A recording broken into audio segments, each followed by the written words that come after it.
That's William Z. Foster.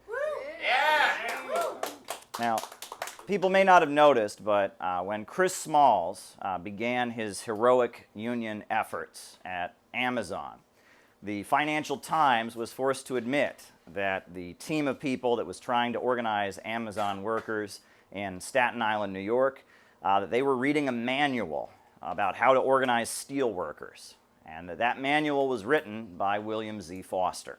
When this was acknowledged in the Financial Times and in other publications, they referred to William Z. Foster as a forgotten labor leader. When you think of labor union activists in the United States, you generally think of what? Jimmy Hoffa, Trumpka, the head of the AFL-CIO, Sweeney, you might think of George Meany or some of the old figures, but you don't think of William Z. Foster.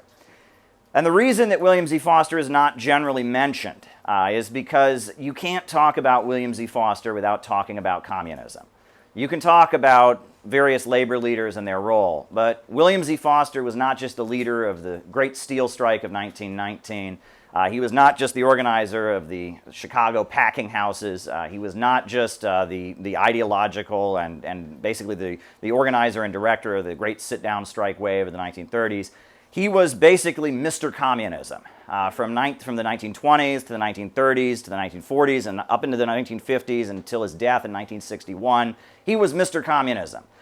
He was the face of American communism. And because of that, he's been kind of obscured, even though he was highly influential. So our first class this morning is going to be about William Z. Foster and who he is. And the reason that we're studying William Z. Foster is because this is probably one of the most successful communists in American history. I can't think of any communist leader who's achieved anything near what William Z. Foster achieved in the history of the United States. And so if we're trying to build a working class movement and fight for a government of action that fights for working families and build a working class socialist movement in the United States, we really ought to know what William Z. Foster did. We ought to learn from his achievements, his successes, maybe some of his shortcomings as well, and talk about him. In our first two classes, we're going to talk about two important communist activists in the history of the United States. We're going to talk about their successes, their failures, their strengths, their weaknesses, what they achieved, where they came from, understand them in order to later in the afternoon figure out what we're going to do in our time. So William Z. Foster, he was born in 1881, and his family, both of his parents came from Ireland. His father had been involved in the Irish freedom struggle and was basically forced to flee Ireland because he had fought the British and was going to face retaliation and possibly execution. So he fled. William Z. Foster, his mother bore 23 children, and only 9 of them survived. He was one of 9 who survived because they grew up in poverty. They were first in Taunton, Massachusetts, and then later in Philadelphia. And the conditions that his family faced in extreme poverty, I mean, you can imagine only 9 children out of 23 surviving. That's the kind of poverty that he grew up in. He was definitely from the working class. He was not a limousine liberal. He was definitely somebody from an impoverished working class neighborhood. And in fact, he talked about when he was a teenager, he was involved in a street gang called the Bulldogs that he was involved with. And they were involved in some kind of semi-criminal activity. And he started working at a fairly young age. And he had a number of jobs in his life. He was a lumberjack, he was a sailor, he was a streetcar driver. He had many different jobs.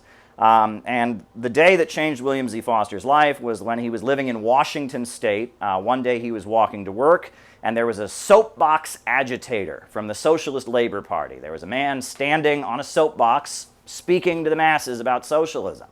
And William Z. Foster was walking to work, and he stopped and he listened to the soapbox agitator talk about socialism, and he stopped and he argued with him, and he debated him. And they argued for a little bit, and William Z. Foster became convinced that socialism and Marxism was the way to go. And so William Z. Foster was convinced by this street corner agitator. And because he got interested in socialism, he joined the Socialist Party, but then he got very involved in the Industrial Workers of the World, the IWW. And that was a labor union in the United States that organized quote-unquote unskilled workers. The American Federation of Labor, they existed, but they tended to only organize what they considered to be quote-unquote skilled trades. But the IWW, they believed in one big union for all workers. They were syndicalists, meaning that they wanted to organize the workers to eventually seize control of their factories. And so William Z. Foster joined the Industrial Workers of the World. And The IWW during this time was known for what they called their free speech fights, which are very crazy when you read about these free speech fights. And it tended to happen on the West Coast and in the heartland of the United States. There'd be some little town that would have a law, no socialist agitation in our town, no agitators, no speakers, no radicals in our town. Some wobbly organizer would go to the town and start giving a speech and get arrested. And so then the word would go out, and all the wobblies from all over the country would come to that town and one by one get arrested until the town's jails were full. Not only did people come to town and give speeches and get arrested, but there might be some windows broken and some vandalism. And after a while, the little town would give in and say, okay, fine, we can let folks speak. But the biggest of these free speech fights was the infamous Spokane speech fight of 1909. And William Z. Foster was involved in it. It was October 28th, 1909. There was an ad that went out all over the country, wanted men to fill the jails of Spokane, Washington. And on the first day of the free speech fight, 150 people got arrested. One by one, they started giving a socialist speech and dragged to jail. And by the end of the week, there were 400 people who'd been arrested. And then Elizabeth Gurley Flynn, who was based in New York, she went all the way out to Spokane. She was only 19 years old. She was a leader of the Wobblies. And she made a point, she wanted her arrest to be a little more challenging for the police. So when she got up, she chained herself to a lamppost and made the police have to cut the chains. That was Elizabeth Gurley Flynn. So from October until March, people were coming to Spokane, Washington and getting arrested. William Z. Foster was one of those arrested. They finally, in March 4th, 1910, after all the bad publicity that they'd received, they ultimately let folks go. One of the interesting things was that Elizabeth Gurley Flynn, when she'd been locked up, they had separate jails for men and women, she revealed that the police in Spokane, Washington were using the jail as a brothel and basically renting the women out there in order to make money. And that exposed the city and exposed the corruption. And William Z. Foster talked about how the jails for men were so crowded that they started using local schools. And they used local schools to lock people up. And that it was wintertime and they didn't have heat. And so they were locked in these schoolhouses basically with no heat. And that was the Spokane free speech fight. And William Z. Foster became a prominent leader of the industrial workers of the world. And one thing that William Z. Foster did was he started going to international conferences. So at the time in the world, you had the Second International, which was, that's basically what DSA is. It has an on and off relationship with the Socialist International. That's the German Social Democratic Party, the Socialist Party of America, the British Labour Party. They were trying to get socialism through elections, right? Their idea was like Bernstein, we're going to gradually get socialism through elections. And so more radical forces tended to be associated with the Syndicalists. And the Syndicalists, their goal for bringing socialism was they said no politics at all. We don't vote. It's just about direct action on the job, right? The worker versus the employer. And we're going to organize one big union. And there's going to be one big union that has a big general strike, and the workers will seize their factories. And that's how they were going to do it. And William Z. Foster started going to international conferences because during this time you had the crisis of Marxism. Because Karl Marx long died, but after Karl Marx's death, Marxism was spreading everywhere. You had these huge socialist, Marxist groups, trade unions all over everywhere, but you didn't have a revolution. So something was wrong. So what was going to happen? And syndicalism and the anarcho-syndicalist, or that was one response to the crisis. You had other forces that said, well, this proves that there's not going to be a revolution. We need to just water it down one step at a time. And we ultimately know that it was Lenin who had the understanding that the problem was imperialism. It was that capitalism was entering its monopoly stage. The big corporations and banks based in the Western countries were dominating the world. As a result, they were able to stratify the working class at home, play the skilled against the unskilled, the white workers against the black workers, divide the working class, create the aristocracy of labor, and that was why you weren't seeing a revolution despite Marxism spreading. And it's also why you weren't seeing the big economic crisis that Marx had predicted. Marx's prediction was that basically that in the Western capitalist countries, the poverty and unemployment would just continue to grow, and the capitalists would continue to enrich themselves while everyone got poorer, and eventually the workers would rise up and seize their factories. But as capitalism moved toward its monopoly stage of imperialism, you started to see a new layer of stability in Germany and France and the United States and other such countries. So as a result of that, you didn't see the revolutionary activity and the revolutionary crisis. But there was still an underlying economic crisis, no question about it. And ultimately, it was the underlying economic crisis that gave birth to World War I. So capitalism was still not stable, and World War I eventually resulted from the contradictions of imperialism, etc. But you saw a level of stability in the Western countries. And it's pretty clear that when he was going to these international syndicalist conferences in Europe, William Z. Foster was probably heavily influenced by George Sorel. And George Sorel was the figure in the syndicalist movement in Europe who was saying that the problem of Marxism was a spiritual one.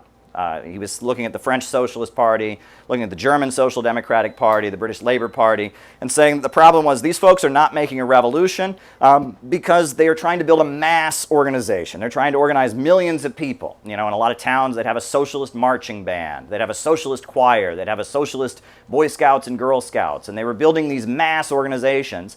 But in the process of doing that, they were watering down the message. And George Sorel was saying, well, what we need is an isolated group of fanatics who will engage in violence, and with their violence, they will inspire heroism. And George Sorel was openly opposing materialism. And he was saying that the problem, we need to appeal to mythology. And we need to appeal to kind of a spiritual kind of thing. And Sorel eventually joined a monarchist party. He thought the monarchy might, inspire people to go out and sacrifice. But Sorel was very influential in syndicalist circles. And it's probably because of Sorel that some of William Z. Foster's early writing is a little bit weird. For example, William Z. Foster, in his first pamphlet that he published about syndicalism, he advocated, he called himself a neo-Malthusian. And he wrote this. He said, "The syndicalist is a race suicider. He knows children are a detriment in his daily struggles, and he knows that rearing them is once again tying a milestone around his neck and furnishing a new supply of slaves to capitalism. He therefore commits the double error and carries on an extensive campaign to reduce births among the working class." That's William Z. Foster, the idea of the concept of the birth strike, right? With the idea the syndicalists were promoting this idea that in order to, not, drive wages down and have more competition for jobs, workers should not be having children. Well, obviously, the Marxists and Rosa Luxemburg and others, they critiqued this, and they said this is not correct, right? That Marxism seeks to increase the population. The problem isn't that there are too many workers. The problem is capitalism. But birth strike and some of these other concepts were spreading among syndicalists because they were questioning the widespread social democratic movements because they were ineffective. So William Z. Foster was a member of the industrial workers of the world. But the industrial workers of the world had a problem, which was that they would organize these very big strikes among textile workers in New Jersey and among miners in Colorado and elsewhere. And they would organize these strikes, and these strikes would be successful. But then when all their organizers got out of town, a lot of times everything that they won kind of slipped away. The Wobblies refused to sign contracts. They said if you sign a contract with your employer, you're recognizing your employer's right to exploit you. So they refused to sign any contracts, and they advocated only direct action on the job. They didn't make alliances with politicians. And on top of that, they tended to, they were openly revolutionaries, and so their union was pretty openly revolutionary. If people weren't down with what they were about, if they weren't all on board with syndicalism and the workers' revolution, it wasn't the right union for them. And so as a leader of the Wobblies, William Z. Foster started to realize that their tactics weren't effective. So he and a group of Wobblies that were around him broke away, and they formed something called the Syndicalist League of North America. And it was a breakaway from the Wobblies. And the reason that they broke away from the Wobblies is they said we need to go into the reformist unions. We need to go into the American Federation of Labor, and we need to bore from within. That's the term he used, bore from within. Meaning we'll join these reformist labor unions and try to push them in a more revolutionary direction. And we'll build what they called the militant minority, which was a group of workers in the union who were revolutionaries and radicals, but they would join the union, and through their efforts in the union, they could mobilize workers who maybe didn't agree with them and maybe had more conservative or right-wing ideas, but they could be the militant minority that would infiltrate the unions and push them in a more revolutionary direction. And that's what William Z. Foster was advocating. And the Syndicalist League of North America was a very highly disciplined organization. It was a group of very dedicated labor leaders who William Z. Foster had worked with, William F. Dunn, Jack Johnstone, and many others. And it was a group of people who had been involved in strikes and were radicals, and they said, we got to join the American Federation of Labor, we got to join the AFL, but we're going to infiltrate it and we're going to push it in a more radical direction. And they had a relationship with the Chicago Federation of Labor, the Chicago wing of the American Federation of Labor. And their first victory was they organized meatpacking workers. And the conditions of the meatpacking houses in Chicago were very, very horrendous. Low pay, was largely immigrants from Ireland and Italy and Eastern Europe who were working in these meatpacking houses 12 hours a day. You had a lot of child labor. And the way they organized the meatpacking houses was they shamed the bosses. They basically put on these conferences where they had people get up and testify before the media and the press about how bad the conditions were. And they just humiliated the bosses, and the understanding was that if they would sign a union contract, they would end this negative publicity. And they never full-on, said they were going to go fully on strike, but they hinted at it. And the USA was getting ready for World War I, and World War I was happening, and there was fear on the part of the government that a strike of the meatpacking industry could lead to big problems. And so by kind of implying they might go on strike, and by humiliating the bosses and exposing the way they were treating the workers, the meatpacking houses of Chicago backed down, and they created the Stockyards Labor Council. And that was a union that represented meatpacking workers in Chicago. And it was very effective. And that was William Z. Foster's first great victory, was organizing the meatpacking workers. So then, as World War I came to an end, he got support from the Chicago Federation of Labor and others to organize the Great Steel Strike of 1919. This is the biggest steel strike in the history of the United States. 365,000 workers went on strike.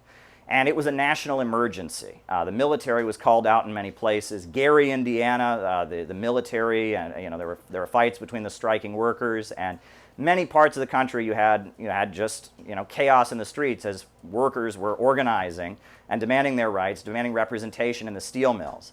And what's kind of interesting is that, as many people have mentioned before, that William Z. Foster was actually called to the White House, kind of like Chris Smalls was recently called to the White House.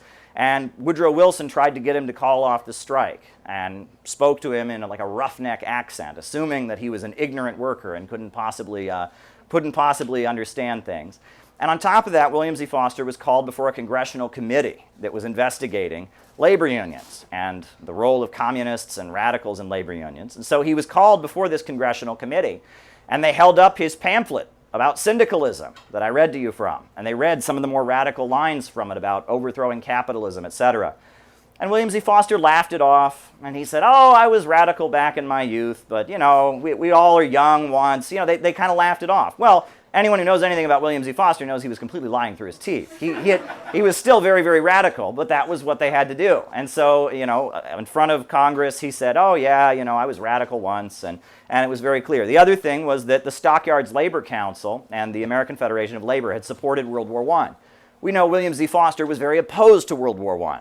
However, if he had been going around agitating against the war, as Debs was, or as others were doing, he would have been thrown in jail and their union would have been broken apart. So strategically, he pretended to support World War I while giving money and support to anti-war voices. Again, strategically. And when you look at what William Z. Foster accomplished in this first period of his life, you really are just struck by how hard it was to get workers in industry into unions, right? I mean, just to get basic union representation on the job in the steel mills, just to get representation in the packing houses, a lot of people died, a lot of sacrifices were made. And it's worth noting that the 1919 steel strike ended in failure. They lost. It was quite a lengthy strike. It went on for months.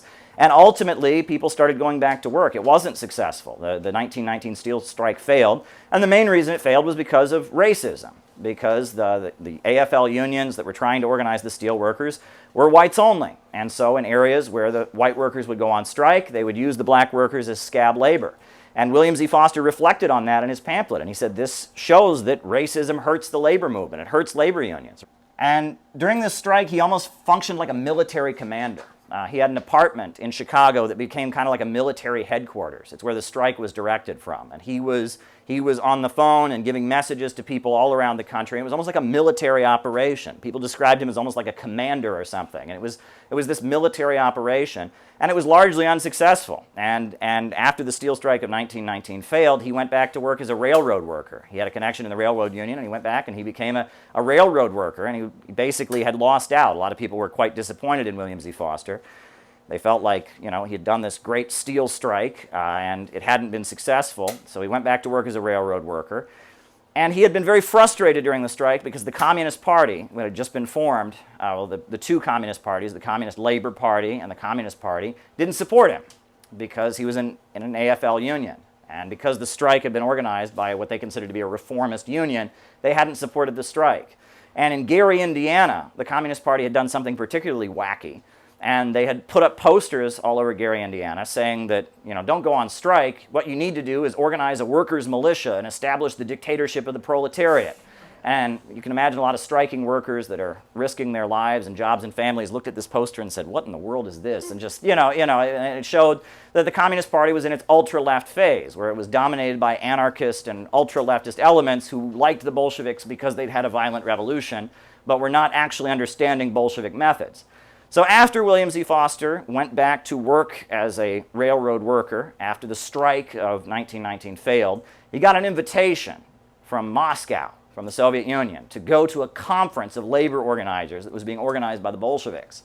And when he went to Moscow, he learned that the communists in the Soviet Union had been urging the American communists to support the steel strike and had been pushing boring from within. They'd been pushing that all along. And in fact, a lot of the methods that William Z. Foster was using had already been employed by the Bolsheviks. They already had been building this kind of radical, the vanguard party of the most dedicated and committed, a party of new type. They already were going into unions that were reformist unions. And a lot of the same conclusions that William Z. Foster had drawn during organizing had also been developed by Vladimir Lenin. And that kind of shows that Marxism is scientific. Right? That two scientists can do the same experiment in different places and get the same result. That Vladimir Lenin had come to the same conclusions when organizing the Bolsheviks as a militant minority, as a group of radicals that would go in and mobilize the broad masses of people. William Z. Foster had come to the same conclusions.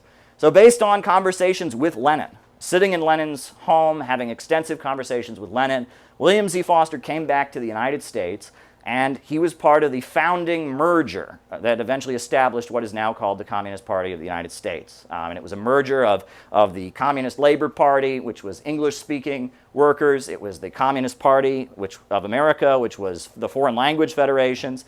It was the Trade Union Educational League. That's what William Z. Foster called his labor organizer group at that point. They changed their name. They were no longer the Syndicalist League of North America. They were the Trade Union Education League. And there was also, at the founding convention of the Communist Party, there was something called the African Blood Brotherhood. And this was a group of black workers who had formed armed self-defense to fight the Ku Klux Klan. And they were led by Harry Haywood. And they saw that the Soviet Union was supporting the black freedom struggle, so they also merged into the Communist Party. And the Unity Convention was held in Bridgman, Michigan. And they had a convention, it was in the woods, you had to have a secret passcode to get in, all kinds of, invisible ink and decoder rings because the Red Scare was going on.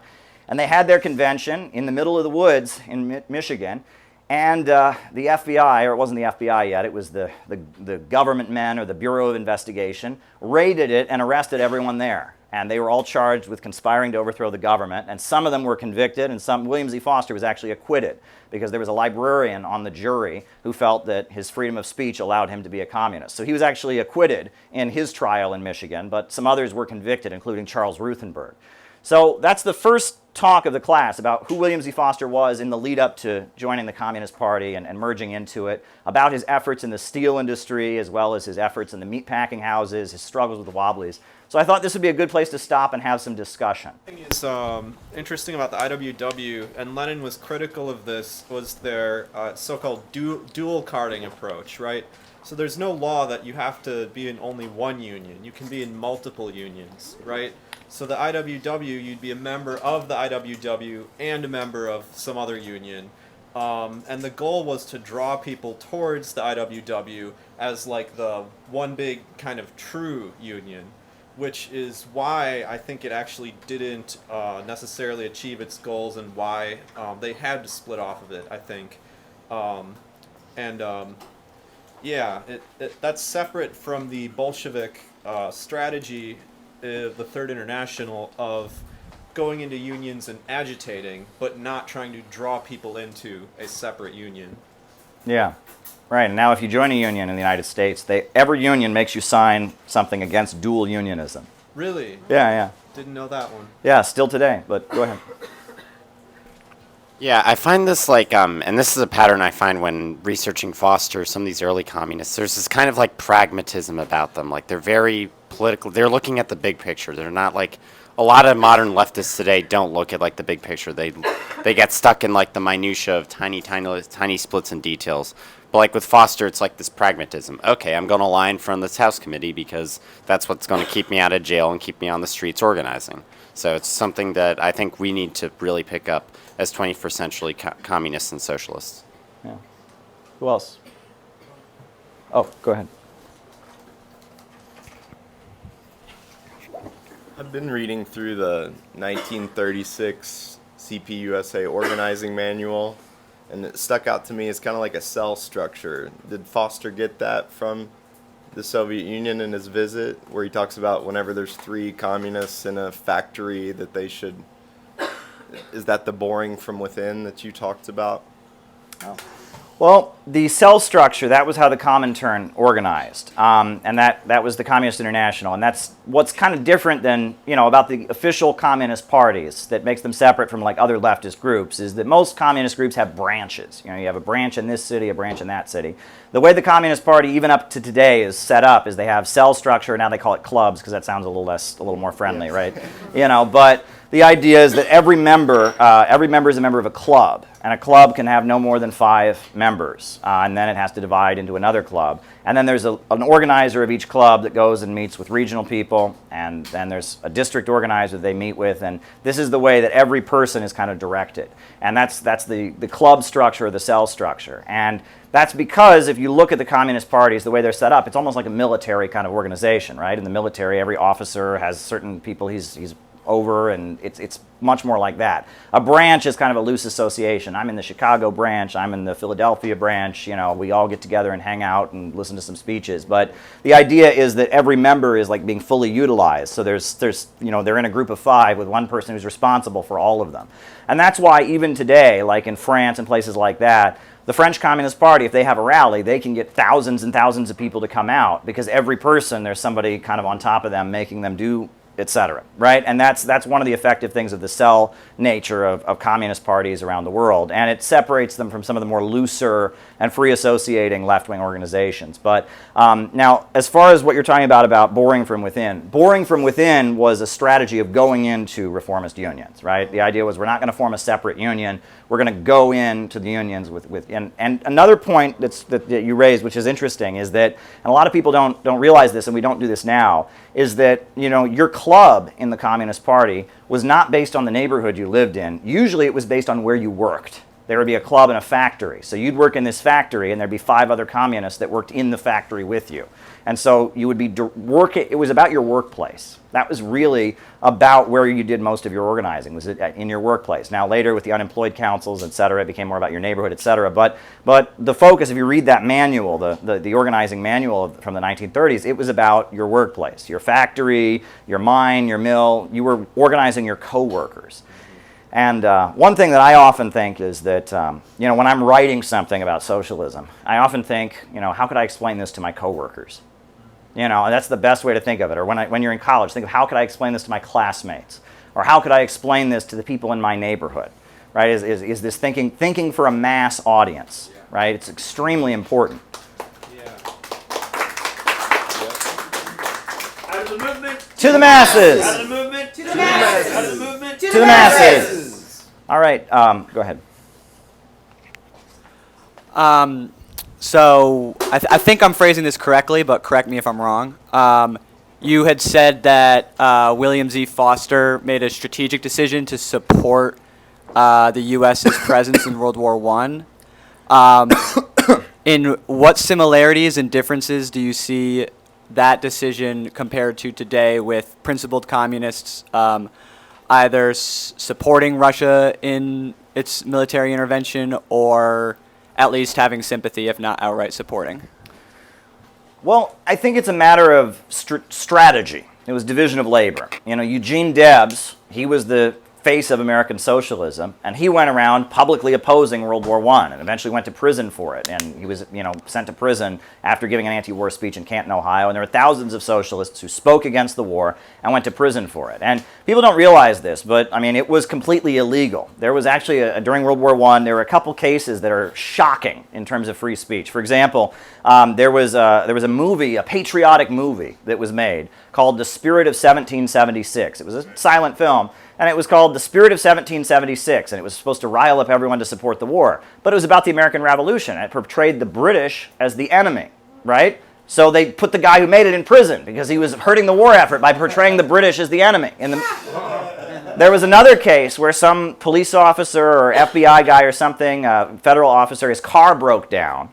So his car broke down in the middle of the country, and he went to a farmer's house to get help, with his car.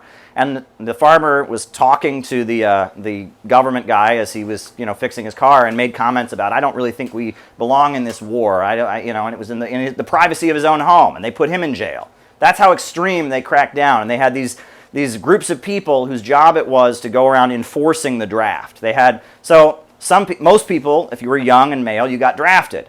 But if you were in with somebody and you had a tight relationship, you got to be one of the people who went around enforcing the draft. Right? That was the job you wanted to get. So you got to stay home, but your job was to go around looking for anyone military age and male and try to find out why they weren't in the military. And if they couldn't produce a card that showed that they had gotten an exemption or something, then they would be dragged to jail or sent to the military. So, and those guys, they would also go around selling, loans. They wanted people to buy, they called them victory loans or war bonds. And those guys would also suppress what they called seditious oratory. They were supposed to be on guard for anyone criticizing the war. And you have Supreme Court rulings like Schenck versus the United States, where somebody who passed out a leaflet encouraging people not to fight in World War I was sent to prison, and the Supreme Court ruled that was okay because it was a state of national emergency. And we all know that World War I started with a big lie, the Zimmerman telegram. Right? Mexico was about to invade the United States. The Germans had sent a telegram, allegedly, to the Mexicans, asking them if they would invade the United States. And the Mexicans had said, no, we're not going to, but this telegram, it's been questioned historically whether it even really ever happened. And that on the basis of the Zimmerman telegram, that was the basis of the USA getting involved in World War I. Woodrow Wilson had run for president on the platform of he kept us out of war. He wasn't going to lead us into World War I, and then he did. I think what was going on in the socialist movement at that time, it was a matter of division of labor. A lot of people went to prison for opposing the war. A lot of people made great sacrifices, and William Z. Foster and others supported them behind closed doors, and they gave them money and they supported them. But their job was they were to run the labor unions.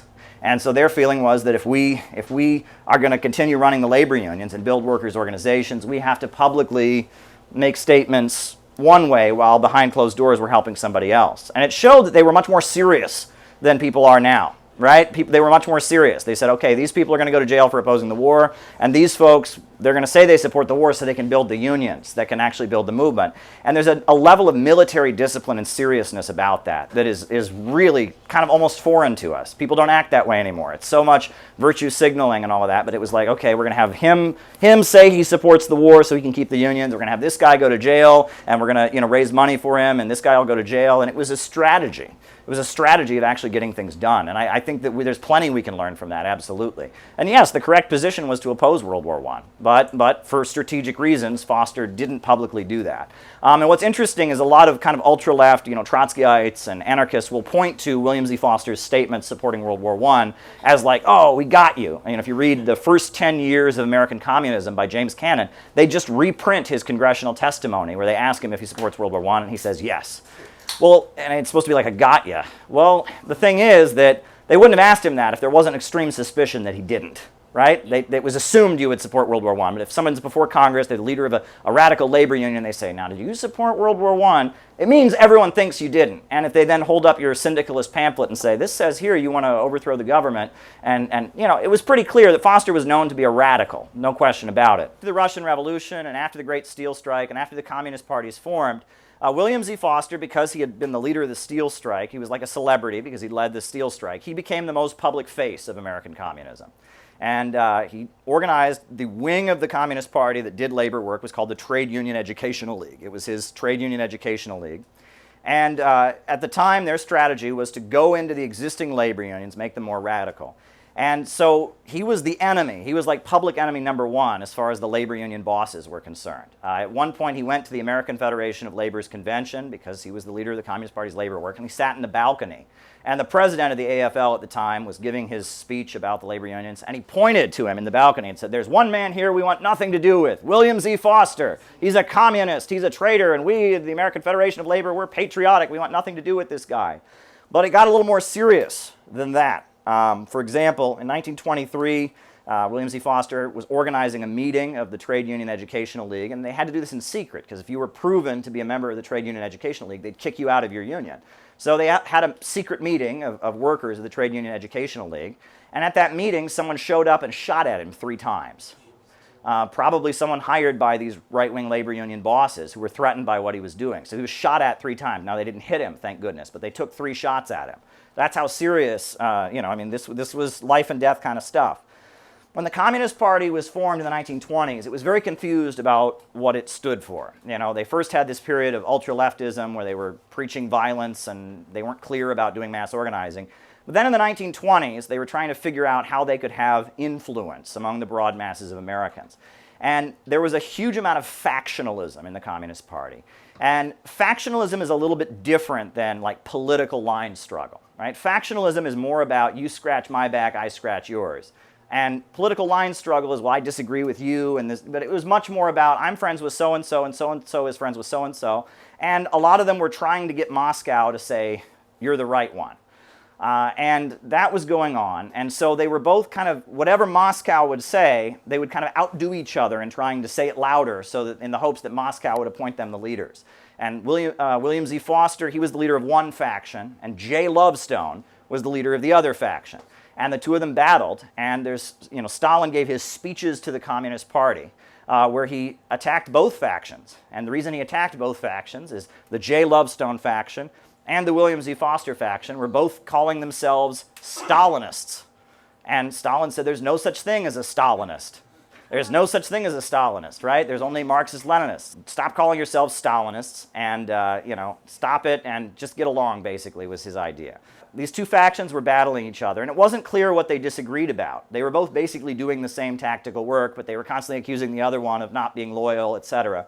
One thing that happened during this time was that you had the Farmer Labor Party. This was like an attempt to form a new, more radical third party that would be separate from the Democrats, the Farmer Labor Party.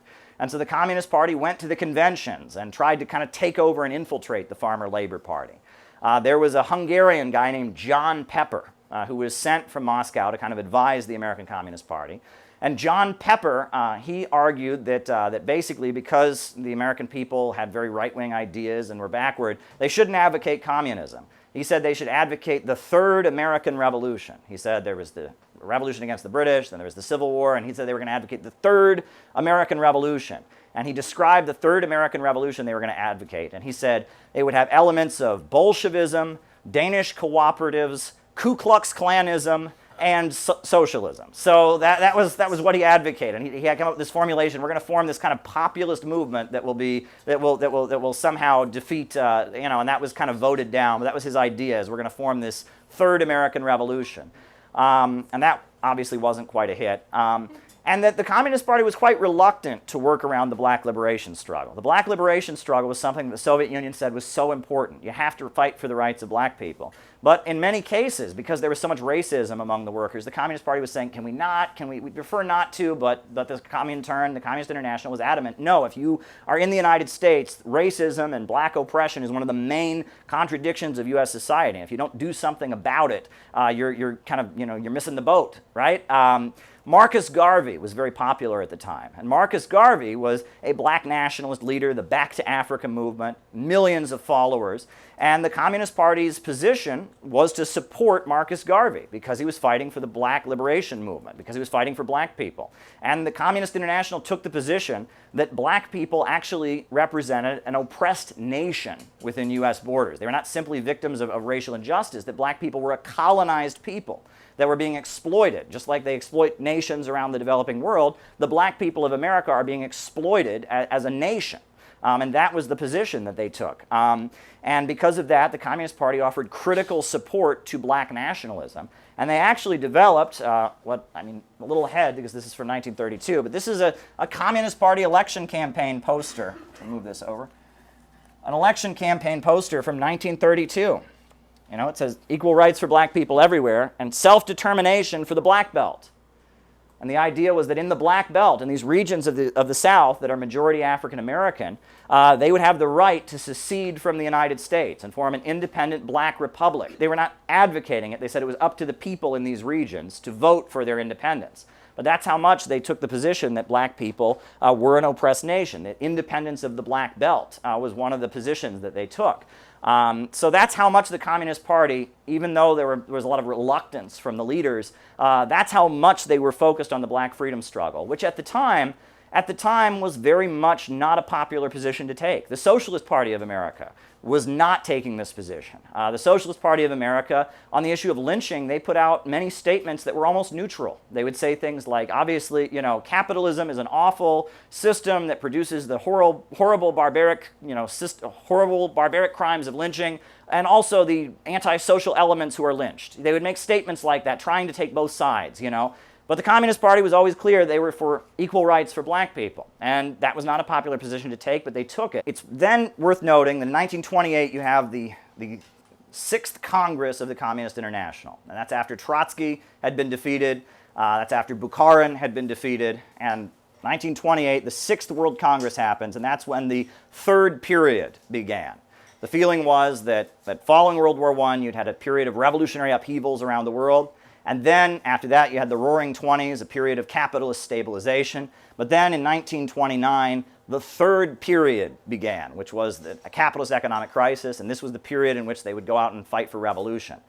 And the position was that social democrats and reformist labor leaders were the main barrier, the main roadblock to revolution.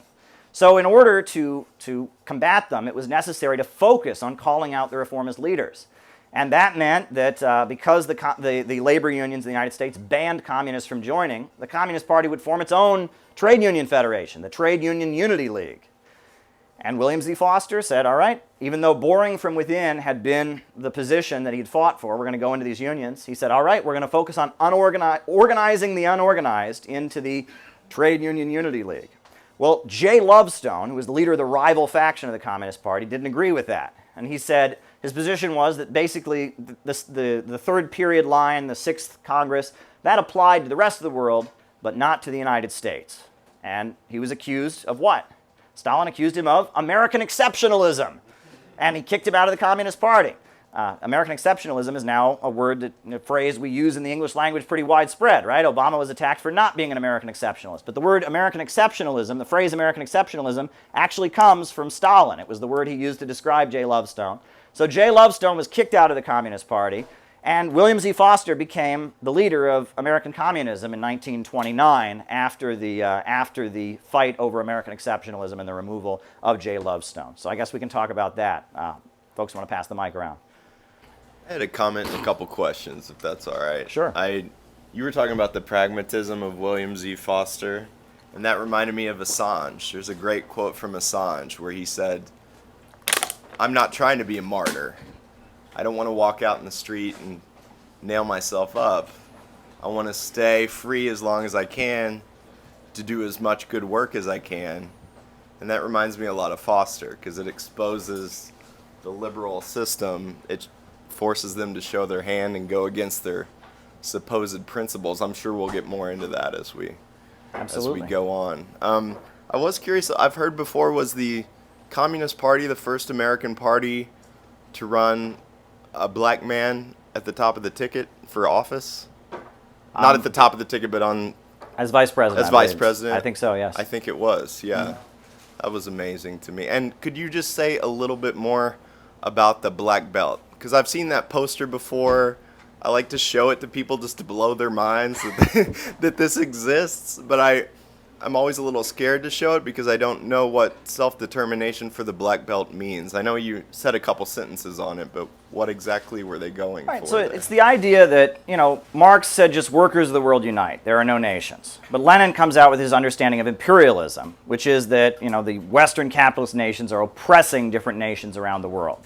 And so, as Marxists fighting against imperialism, you support any nation that's fighting for its national liberation, even if they're not fighting on the basis of socialism, right? We support Russia in their struggle against the U.S. imperialists. Russia's not a socialist country, but we support them as a nation up against the imperialists, right? And the understanding is any nation that is fighting for its national liberation, you would support them against the imperialists. And the Communist International and leaders of the Communist Party came to the conclusion that black Americans constitute a nation, because they are segregated, they live in certain regions, they have separate religious groups, they have a separate dialect, that they constitute, the descendants of slaves living in the United States constitute an oppressed nation. And as a nation, they have the right to choose independence if they want, right?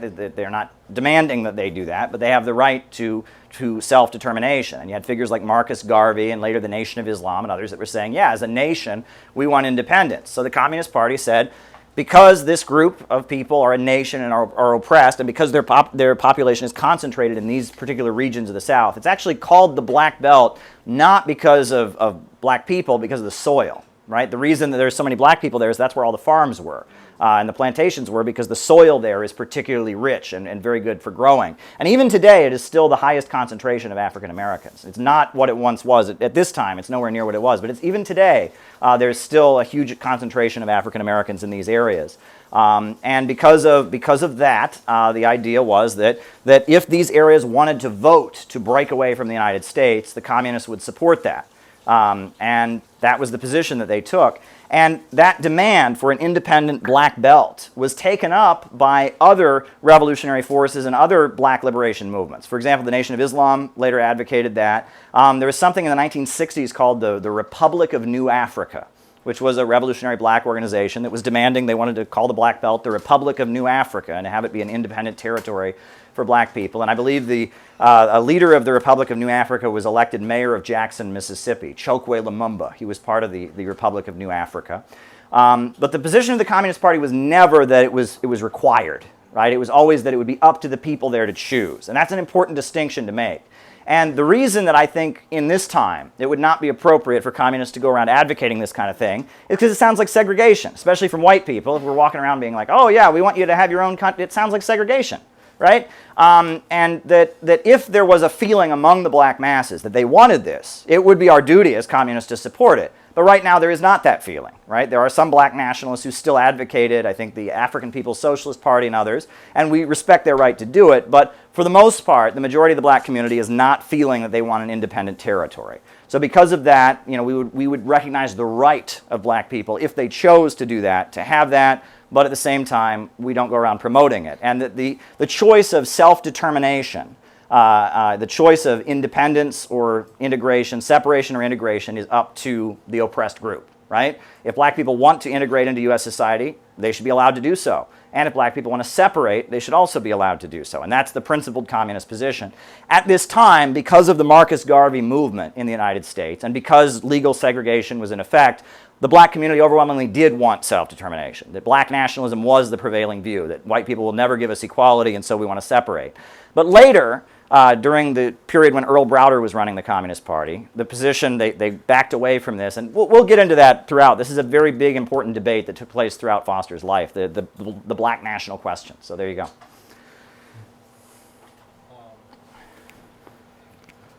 So this third period, right, of capitalism. Now this was a period of crisis, right? So I'm just thinking. So when J. Lovestone believed that America was not in this period, was this before or after the great stock market crash? The position of J. Lovestone was that the policy of the Communist International in response to the economic crisis, which they came up with these policies a year before the great stock market crash. But there was already an economic crisis in Europe at that point. It just hadn't hit the United States yet. They came up with, in 1928 at their 6th Congress, this orientation that their slogan would be class against class. And instead of building a united front and trying to get socialist parties and anarchist groups to merge into one united front, they instead would do a united front from below aimed at the membership. They came up with these policies, and J. Lovestone said these policies are not correct for the United States. The USA should not apply these policies. They might work in Europe, they might work in other countries, but in the United States, we can't attack the Social Democrats. And that was largely because of the fact that J. Lovestone, like William Z. Foster also, had a huge following. He had a lot of people who were in the American Federation of Labor Unions working from within. And this policy meant they were going to have to pull all those people out, and that they were going to have to, start from scratch and organize the unorganized, right? Organize people who weren't in unions into communist unions and the Trade Union Unity League. And J. Lovestone basically said, no, I'm not going to give that up. Little known fact, J. Lovestone, he was kicked out of the Communist Party for American exceptionalism. He started his own group called the Communist Party Opposition, which was his group, and they were just the Communist Party Opposition. They had a newspaper called the Workers' Age, and they were just this other communist party led by J. Lovestone that believed in American exceptionalism. And then starting during World War II, they started working for the CIA. And J. Lovestone became the main labor organizer of the CIA. And in fact, the Solidarity dock workers movement in Poland was considered his greatest achievement. He had an office in the Reagan White House during the 1980s, and he became the main anti-communist labor guy for the CIA, which is a fascinating history. Yeah, J. Lovestone. And, they were called the Lovestone Knights. That was his group. It was a network of labor activists who'd worked with J. Lovestone. And first they were trying to be kind of aligned with the Communist Party, but outside of it. But the Communist Party was very hostile to them. And then they were working with the Trotskyites, and then eventually they worked for the CIA. And so another example, and this has come up in a lot of debates I've had, you'll often hear American newspapers make reference to the free trade unions. They'll say, in China, the labor unions are being suppressed. And then you point out, you say, actually, every worker in China is a member of a labor union. In China, it's illegal to have a workplace that's not unionized. You have Walmarts that have unions. And the strikes that have happened in China at Honda and elsewhere have been workers in government unions who, yes, they take control of it and move it in a more radical direction, but it is those government unions. So when they say workers in China are not allowed to join a union, what they're referring to is J. Lovestone unions. The CIA has these free trade unions in China that are funded by the American government. And actually, the AFL-CIO has something called the Solidarity Center, or the Solidarity House, which is funded by the National Endowment for Democracy and operated by the AFL-CIO to set up labor unions around the world that serve U.S. foreign policy. And they started this during the Cold War. And J. Lovestone is the guy that directs that, or directed it. He's dead now, but he was the guy who started those efforts. I've heard you talk a little bit about J. Lovestone and how it was kind of a tragedy, I feel like, in some ways that, he kind of split and then, they just, I don't know.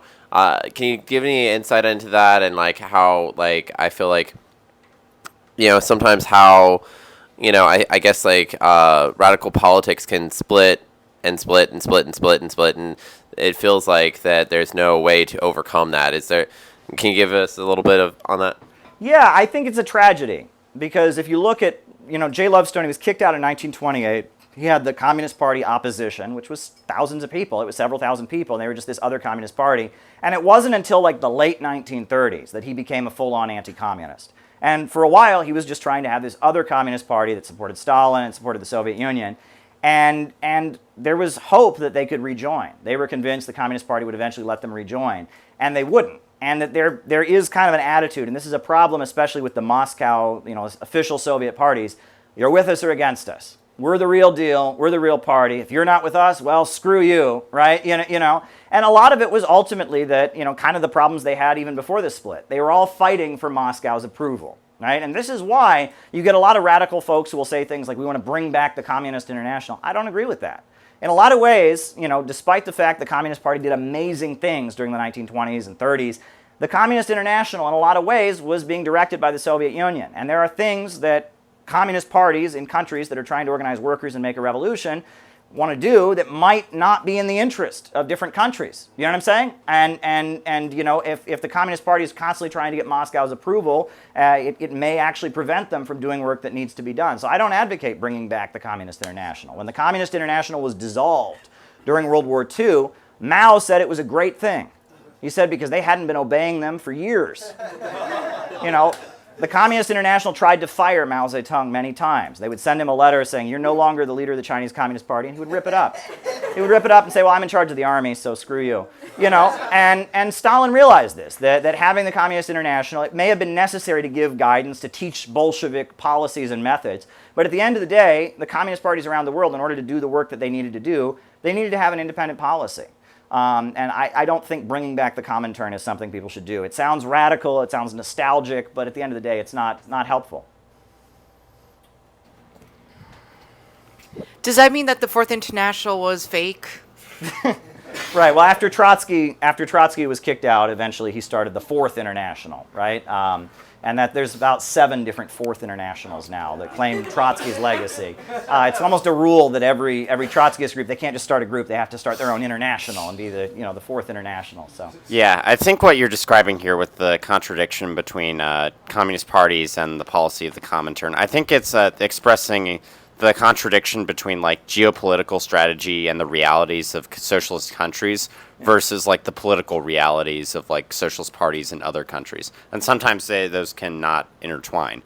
Like what may be good for like, say, like the Soviet Union aligning, like creating an anti-fascist alliance with like, France and Britain, that may kind of mess with the line of the French Communist Party or the Communist Party of Britain that's trying to, build socialism in their country. So sometimes these things don't align always. Yeah. Did you want to say something, Dr. Shaw? No. Oh, okay. All right. Anyone else want to make a comment? Make one last one. Sure. It occurred to me, are you familiar with the Terry Bison novel? It's Fire in the Mountain or Fire on the Mountain. I haven't read it. I've heard about it. Yeah. Yeah, I just know the general outline, and it kind of makes me think of this self-determination. I mean, it seems a little settler-ish to advocate for it now, but the idea that if in the Civil War, John Brown, who were in Kansas, we got the poster on the wall. It's the idea if John Brown and Harriet Tubman had succeeded in helping the slaves liberate themselves. And if I remember correctly, it ends with some black astronauts on the moon in the 50s. And wow. Because they liberated the means of production so much earlier, and they read they're reading a dystopian fiction novel called John Brown's Body, where a white man named Lincoln had helped in this inter-class war. It was an alternative. I don't know if I agree with everything in it, but it's an interesting idea to think how it would have been different if it had went that way. I generally stay away from historical, coulda, shoulda, woulda, what if, because the reason, and this is just kind of a general philosophical point, but, we talk about the butterfly effect, right? If one thing changes, everything in our lives is so intimately connected to everything else. Mm-hmm. In order for one thing to have changed, so many other things would have had to have been different, right? You can think about your life and you'd be like, well, I made this decision back then, and if I had only made this other decision, but you made that decision for very specific reasons. Right? In very specific circumstances. And the more you start to get into that, oh, what if this had happened or what if that had happened, the more you get into that, the more you realize you can't do that. It's paralyzing. Yeah, and it's kind of a trap because the more you start to untangle it, this would have had to be, for you to have made this different choice, this would have had to have been the reality.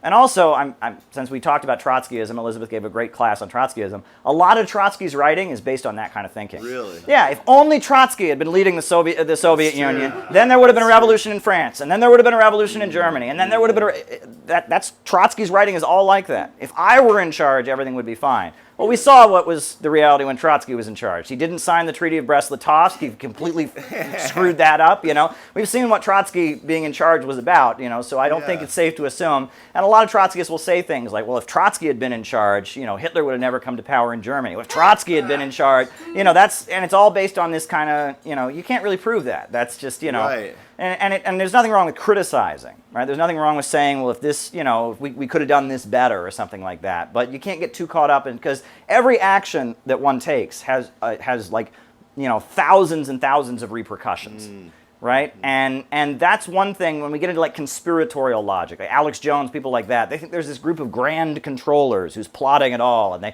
they said we're going to have a pandemic, and we're going to, and the thing that they don't realize is that, often on the part of our leaders, what we're seeing is a really sloppy, they don't know the results of their actions. They do one thing, and then it leads to something else. And then they try to fix it by doing another thing. And on top of that, there's not one group. There's different capitalists with different interests fighting against each other. And that conspiratorial logic, when it gets into it, it's all this grand plan. They made this decision. They knew exactly what everyone was going to do. No, there's no way you can know the result of your decisions, right? I mean, you can try, but when you make a choice in your life, you don't know what's going to result from that choice. So it's again, I always try to get people to stay away from that, because that's one of those brain worms that people can get stuck into. I guess we're getting self-helpy here, but that's okay. Hey, I need some. Bring it on. Yeah, there you go. Anyone else want to make a comment? I felt goofy bringing up alternative history, but I'm glad I did. It's a good novel from what I've heard. Trotsky, I mean, it makes sense because you play any video game. I think there was some like Civil Iron 4 or something. And it's got Trotsky on the Soviet. It makes sense. They always see it that way. Trotsky's like you throw the bowling ball wrong, and then you're like, I think the way that you were putting the situation with William Z. Foster's congressional testimony in World War I, and putting that into the context of the times and how the consequences for opposing the war at the time. It was like if somebody said, "Do you support Al Qaeda today?" Like, of course you have to say no. Like, you don't get into the nuances of the situation. You just say no. Of course, I'm against. But it's just I just wanted to comment that how important it is that you put that into context and how often pretty sharp intellectuals of the left today don't do that kind of thing when they're looking for a character from history that they want to either praise or condemn.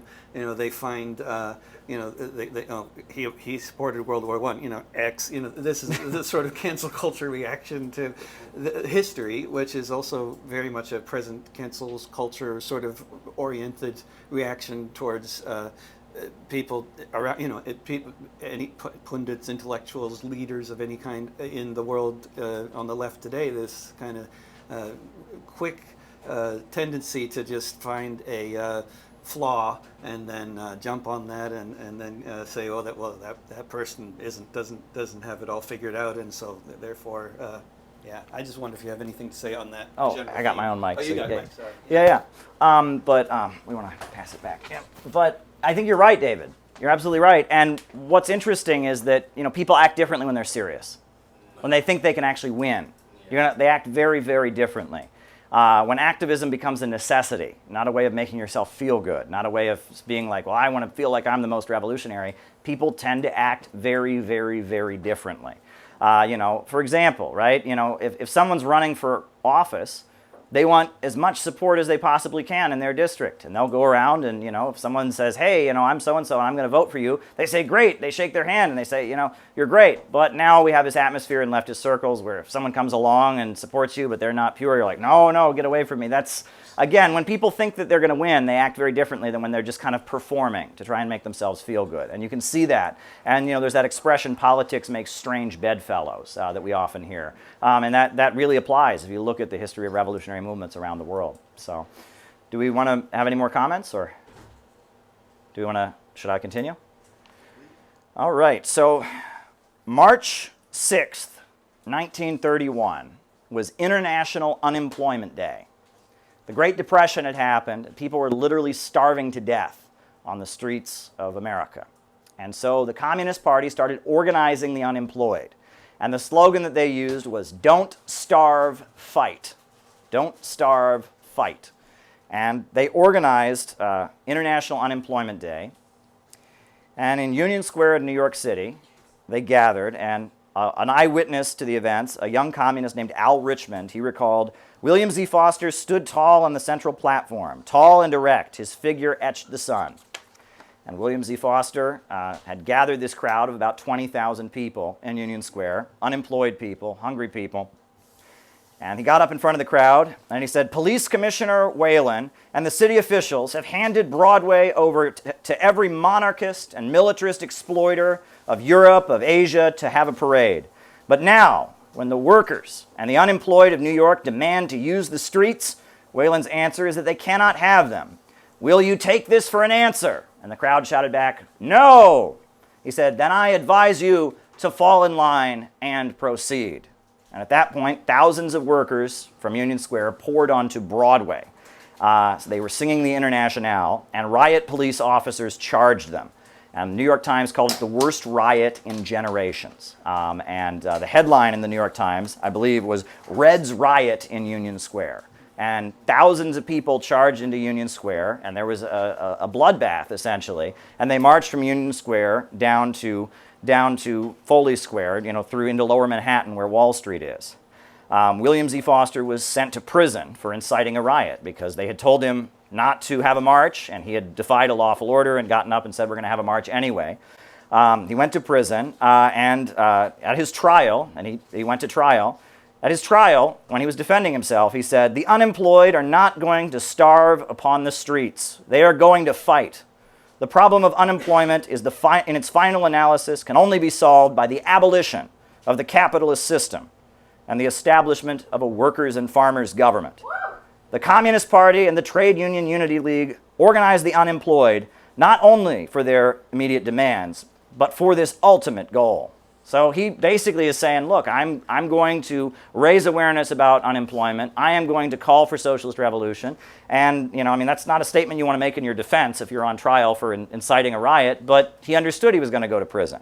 And he went to prison for about a year, and you can read in his autobiography, Pages from a Worker's Life. He describes the conditions on Rikers Island, what they were like at that time, very horrendous. He talks about, at the time, there was no LGBT movement, but there were a lot of LGBT folks, trans and gay and lesbian, that were in prison, and the way they were treated and what that was like, which is very fascinating. He's writing about this in a different time.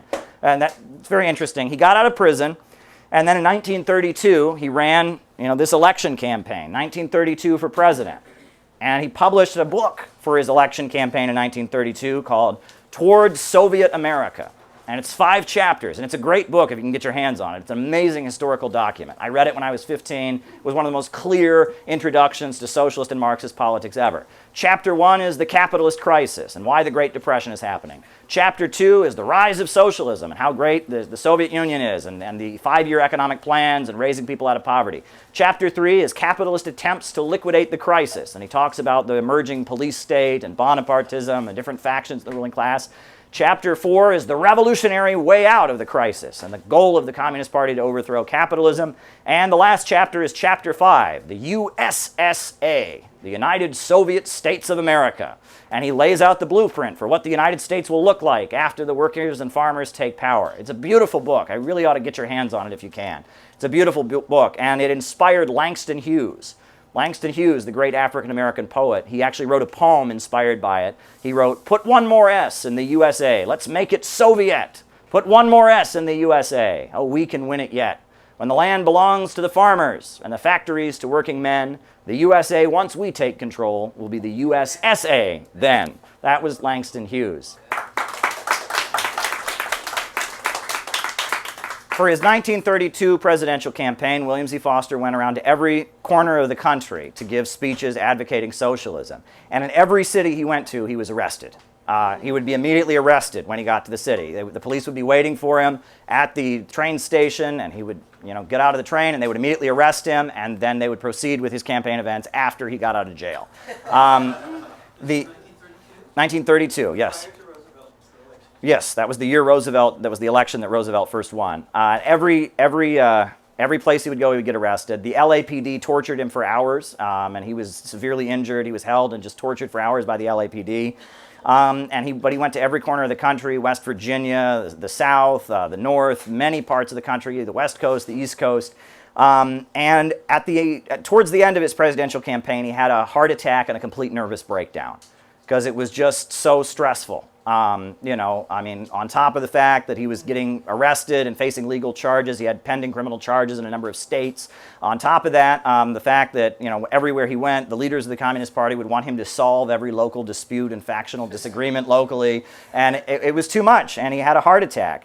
And he had a massive heart attack. And then, in response to his massive heart attack, there were rumors started in the media that he disagreed with the Communist Party leadership, that he didn't have a heart attack, that it was actually that he was in disagreement. And it was fake news, but it was some kind of psyop to try and sow division. They said, oh, Foster didn't have a heart attack. He just stopped believing in it. He knew how Stalin was so bad. It was all propaganda. It was all a hoax. But in response to his heart attack, he went to the Soviet Union where he could get medical care. And Earl Browder, who had worked as his secretary, stepped up to become the leader of the Communist Party. Earl Browder was kind of his second in command, and Earl Browder stepped up to be the leader when Foster had his heart attack. Now, Earl Browder, he became kind of the Communist Party boss of the 1930s. And Earl Browder was very different than William Z. Foster. Earl Browder was from Kansas, from this state, actually. And Earl Browder had, his father had been a Socialist Party member, and his father and his brothers had all joined the Socialist Party. And when World War I broke out, they decided to refuse to fight and go to prison. So Earl Browder, from Topeka, Kansas, he had refused to fight in World War I, and he went to prison. So he went to federal prison, and in prison, back then, there were not a lot of people in federal prison. This is before mass incarceration. And back then, federal prisons were actually nicer than local prisons. It's not like that now. And in federal prison, he actually got a degree in accounting. He learned to be an accountant while he was in federal prison. So he came out of prison with an accounting degree, and he also learned to play the flute.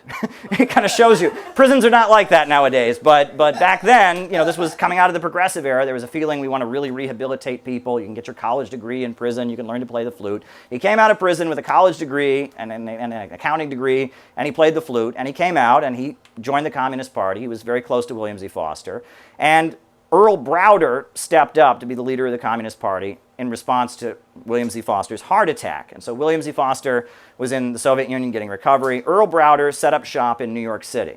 Now what's interesting is that in 1928, when they launched the third period, Stalin had requested that the Communist Party move their headquarters from New York City, where they were based, to Chicago.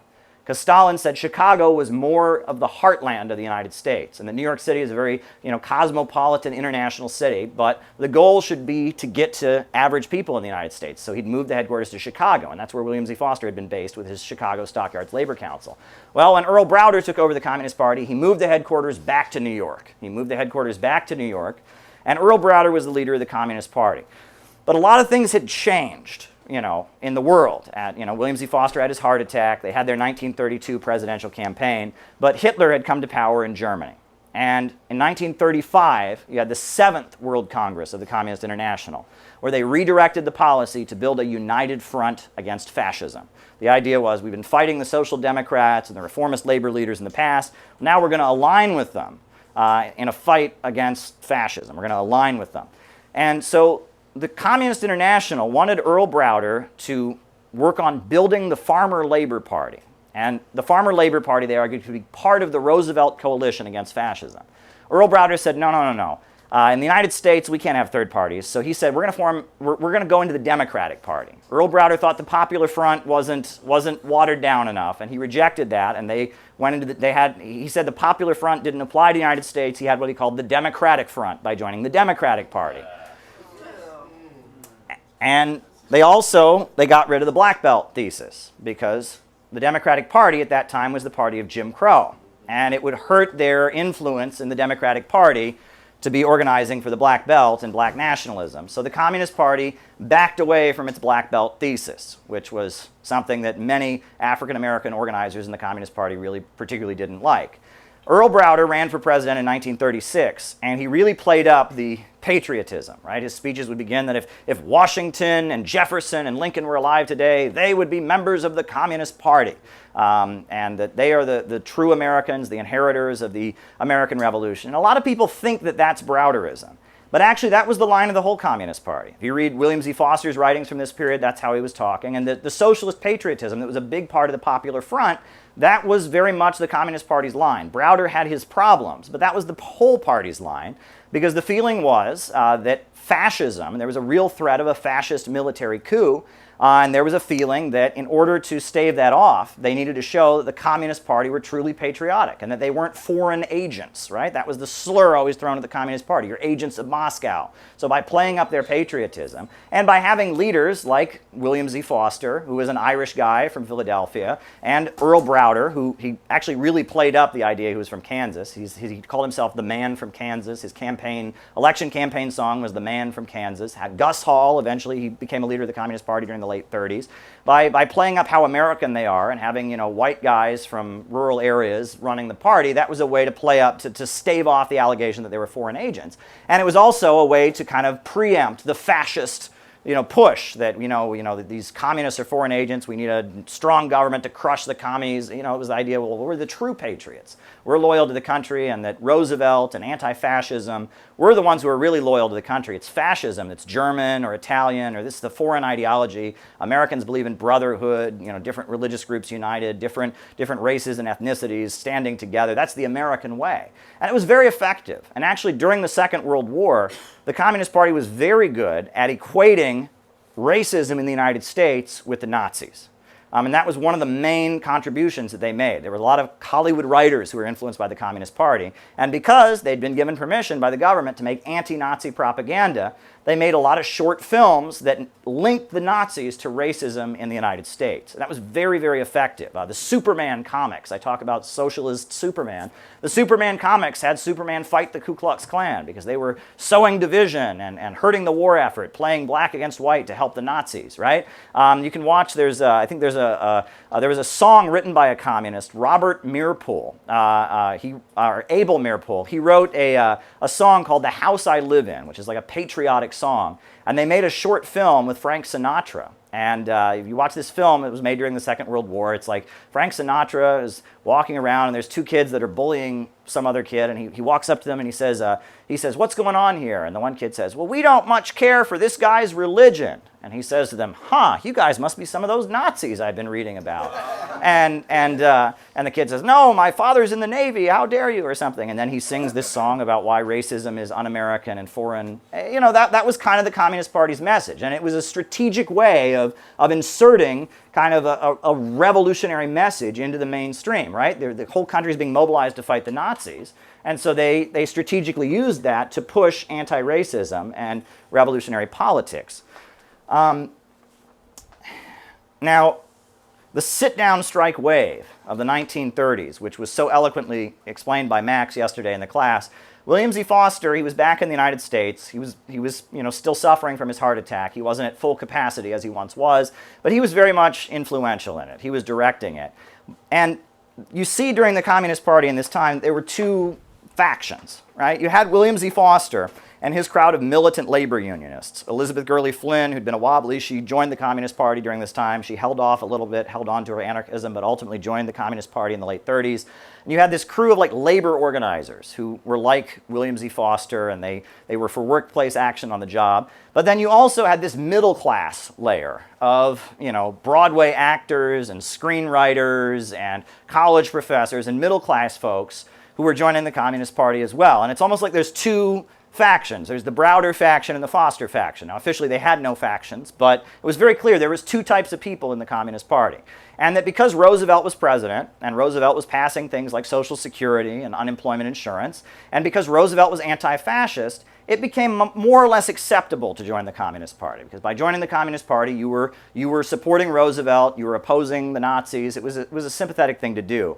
And so they kind of watered down the requirements to be in the Communist Party. You just had to kind of go to a club meeting once a week, campaign for Roosevelt to get reelected, go to a union rally here and there. They kind of watered it down. And you had a lot of college professors, a lot of Broadway folks, screenwriters that were joining the Communist Party.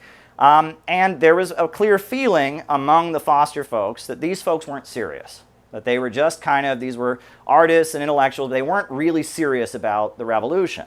And there was a feeling on the part of the Browder faction that William Z. Foster's people, they weren't really communists, they were crazy anarchists. They were roughnecks, they were radicals, they were extremists. They didn't understand that now we're building a democratic popular front, and there's kind of a rivalry beneath the surface between these two factions. And Earl Browder had the upper hand. And so Earl Browder did a lot to suppress William Z. Foster. because William Z. Foster was seen as his rival. They would have big rallies for the Communist Party in Madison Square Garden.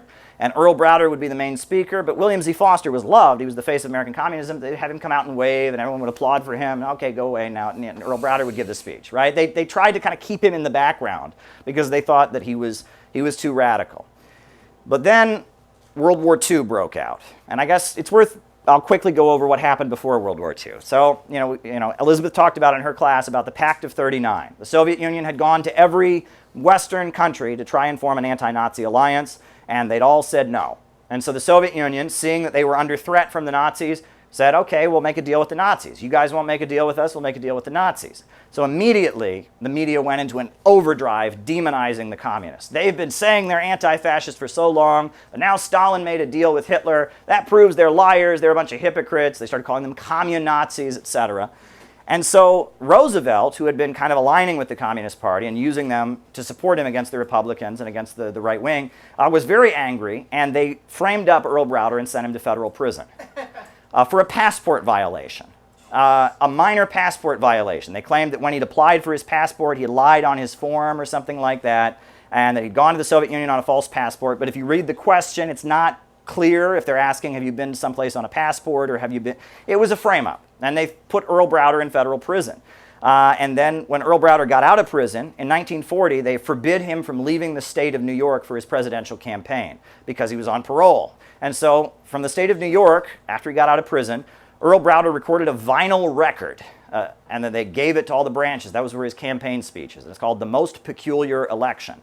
Because if you listen to this vinyl record, and I've heard a couple clips from it, and the speeches are published as a pamphlet. I really wish someone could produce this and we could record it. I think it'd be a fascinating historical document.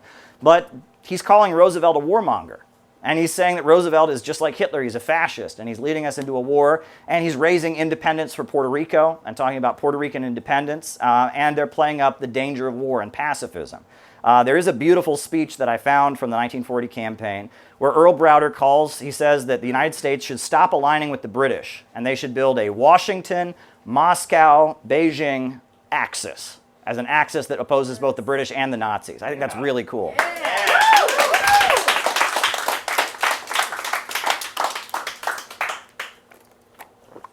So Earl Browder, he got out of prison, he did his election campaign, but then, as we know, right, the Nazis didn't keep their pact with the Soviet Union. It's worth noting, you'll often hear, and I just want to throw this in because it's important, that there was an invasion of Poland, right? You'll hear that there was a joint invasion of Poland. What happened was that the pact that the communists the Soviet Union had made with Hitler, they drew a line down Europe, and it was halfway through Poland. And the agreement was the Nazis wouldn't put their troops on one side, and the Soviets wouldn't put their troops on the other side. So when the Nazis invaded Poland, they went right up to that line, and the Polish government collapsed. So it's worth noting that the Soviets then brought their troops right up to that line as well. And that was a defensive move because they didn't trust the Nazis. But the Polish government in exile, the Polish government fled to Britain in exile, the Polish government in exile never declared war on the Soviet Union. So this myth that we hear in mainstream media that it was a joint invasion, that's not true. If it had been a joint invasion, the Polish government in exile that declared war on the Nazis would have also declared war on the Soviet Union. But it was a defensive move. It was that, that most of Poland has been seized by the fascists, and they're going to bring their troops right up to the line and say you can't go any further. And there was a handshake at one point, but there you go. Go ahead. The Soviets and Germans actually had like a couple clashes, border conflicts, like with each other, like on that borderline, because in a lot of places the Germans like went over the agreed line to seize like oil fields in like the eastern Poland, southern, what's now Galicia and Ukraine. They actually went over a bit. So there were actual conflicts. So even though they signed the non-aggression pact with the Soviets, there were always disputes and conflicts during it. So like this idea that it was a red-brown alliance to split innocent poor Poland up and carve up Europe, it's nonsense. Yeah. So kind of similar to the situation in Ukraine, like right now, like basically the Kiev regime ignored the Minsk agreements, and the Russian military was forced to retaliate because like Nazis have been shelling Donbass for the past 8 years. Mm-hmm. So yeah, history is repeating itself, and we are all doomed to watch it repeat. Indeed. And now there's a big anti-Russian mobilization, just like there was in 1939. So yeah. So I want to finish with World War II, and then we'll open up for discussion. So do you want to hand the mic back? So during the Second World War, at the point that the pact was broken, the 1939 pact was broken, at that point the communists became very much supporters of building an anti-fascist alliance. And when Pearl Harbor happened, they ultimately supported the war. And it's worth noting, a lot of people criticize the Communist Party, and they say, oh, this proves they were agents of Moscow. They were against World War II, but then the Soviet Union got attacked, and that's also the position that almost all Americans took. Did you know that? Most Americans in 1939 were against any war in Europe. And Roosevelt's alliance with the British and such, and his sending of weapons to Britain and stuff, was unpopular. And at that point, most Americans didn't want to get involved. But then, when the Soviet Union was attacked, they thought, oh, wow, this Hitler guy is a problem. And it was Pearl Harbor that ultimately changed people's minds. And Pearl Harbor is ultimately what changed the Communist Party's mind. So the idea that they were just taking positions from Moscow, yes, defense of the Soviet Union was very important to them, no question about it. But the average Americans were also against the war at the same time the communists were, and the average Americans also changed their position at roughly the same time. So it's worth noting that. That the American public still had scars and wounds from World War I, and the idea of having a war was heartbreaking. When Pearl Harbor was attacked, my grandmother, who was from Missouri, she described how the principal of their school gathered the whole school like in the gymnasium, and he was a World War I veteran himself, and he started breaking down and sobbing because he had painful, horrible memories of being in the trenches of World War I.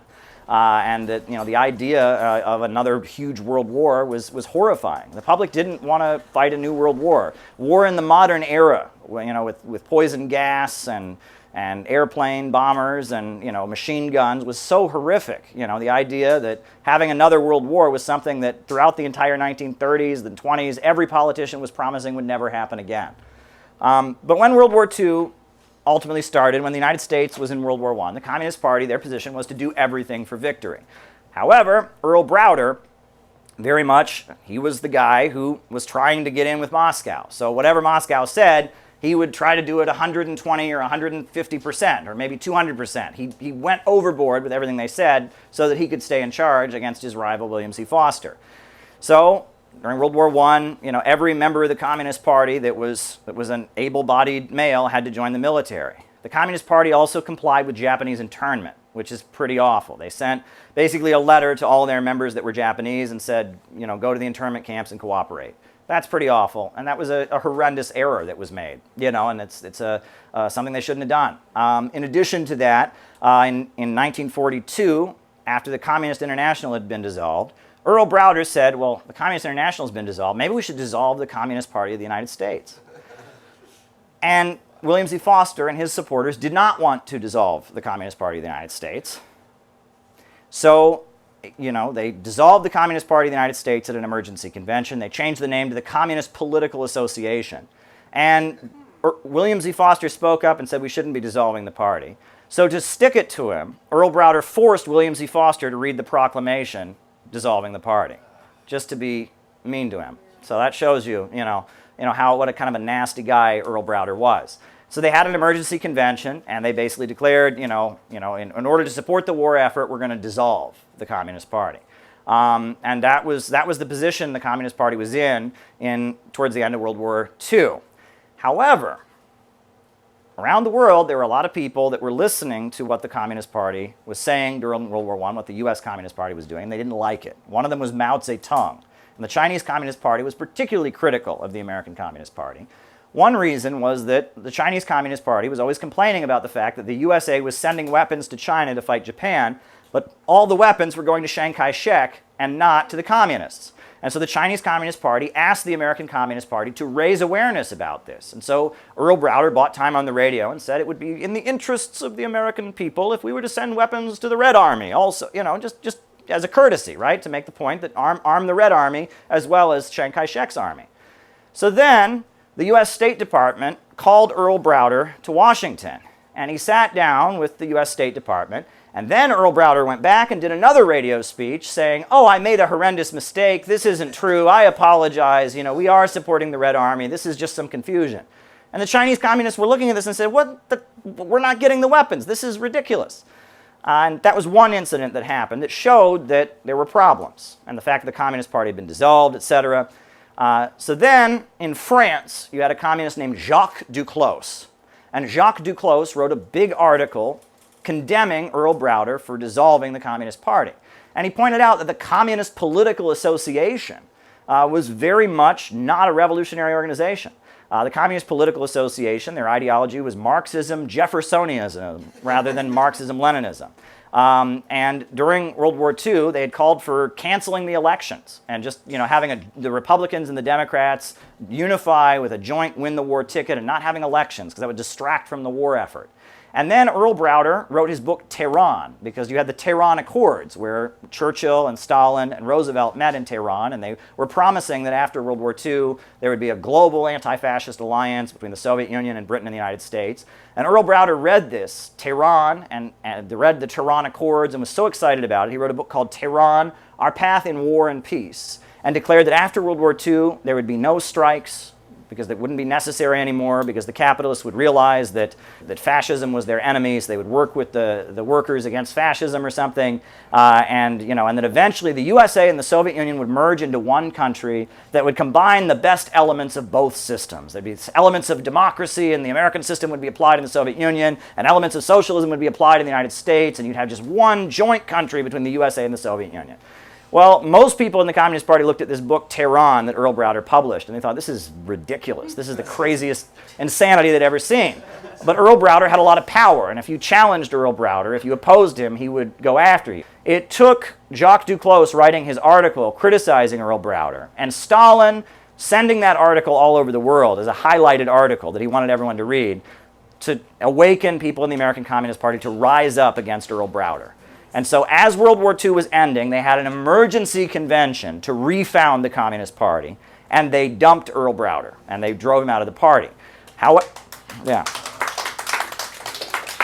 However, what's interesting is that Earl Browder was given the opportunity that when he was outvoted on his Tehran policy, if he would simply go along with the new line, they would leave him in the party. But he refused. And the reason he refused is because he believed that Roosevelt was going to appoint him as the Secretary of Labor. He had been promised that Roosevelt would appoint him as Secretary of Labor at the end of the war. And so he was convinced that that was such a great post, and that Roosevelt, as a favor to the Soviet Union, would make Earl Browder the Secretary of Labor. And so he knew that changing their position, as the Cold War was going to start, it would ruin his relationship with the Democrats. And so because of that, he refused to back down. He was ultimately booted out of the party. They refounded the Communist Party in 1945 at their emergency convention, and the newly refounded Communist Party declared that American imperialism was the main enemy of humanity. They were opposing the Cold War, and Winston Churchill gave his famous Iron Curtain speech, right? The Iron Curtain speech, an Iron Curtain, anti-communism. The day after the Iron Curtain speech, William Z. Foster had a rally of 20,000 people in Union Square, a rally for peace, a rally against a new war. 20,000 people marched with William Z. Foster in Union Square against the Iron Curtain speech, which I think is fascinating. So do we want to discuss now? Fascinating topic. Because early in the war, Roosevelt and there was a dispute within intelligence agencies that were operating out in China. The Navy, the U.S. Navy Intelligence Agency, was actually backing Chiang Kai-shek and the KMT. And they were making sure the majority of the funding went to the Chiang Kai-shek and the KMT, but Chiang Kai-shek was really corrupt, so a lot of that money got wasted and disappeared completely. Whereas the U.S. Army intelligence actually were kind of more in favor of the Chinese communists. There was this thing in 1944 called the Dixie Mission, where U.S. intelligence officials secretly actually went up to the Yan'an base area, and they met with Mao and Zhou Enlai. And the U.S. Army started secretly diverging funds that were going into China to the Chinese communists. They actually gave some weapons to the Chinese communists. And this is actually the first interaction between members of the U.S. state and the Chinese communists. And it's forgotten today. And during McCarthyism, after the Chinese communists won the Civil War in 1949, members of the Dixie Mission and the U.S. military were purged. They were fired from the U.S. military because they supposedly lost China by giving weapons to the Chinese communists and the Red Army instead of the KMT. Wow. Just interesting fact. So there was internal contradictions within the U.S. war effort in China between Army and naval intelligence. So I also want to mention there's a fun movie. It's not like epic film, but it's a fun movie to watch if you ever get a chance, made during World War II, called Gung Ho. where it's about a division of U.S. Marines who adopt the fighting style of Mao's Eighth Route Army. It's very clear they got it from the Eighth Route Army and Mao. They say so in the movie, and it's called gung ho. And actually, because of that movie during World War II, the phrase gung ho has become like an expression. It means you're really enthusiastic in the United States. It's a Chinese expression that means all together, all for one. That was a slogan of the Chinese Communist Party. And the U.S. Marine Corps made this propaganda film, gung ho, during World War II, and then it caught on in the United States, which I think is amusing. And Edgar Snow, who wrote Red Star Over China, was the first and last person to ever interview Mao. Edgar Snow, he was lobbying Roosevelt to give more support to the Chinese Red Army. And he also wanted Roosevelt to give money to the Chinese Industrial Cooperative Association. Because in all the areas that China had liberated, or that Mao had liberated in China from the Japanese, these were impoverished rural areas. But the Chinese Communist Party was already trying to get industry going. And so they had something called the Chinese Industrial Cooperative Association. And Edgar Snow was actually trying to convince Roosevelt to give funding not just to the military of China, but also to the Chinese Industrial Cooperative Association, which I think is fascinating. For all Earl Browder's many faults, I think we need to study what he did right, because the Communist Party was somewhere between 85 and 100,000 and had immense influence on the left. It was the left. And Browder did support the unionization drives that the militant faction was supporting.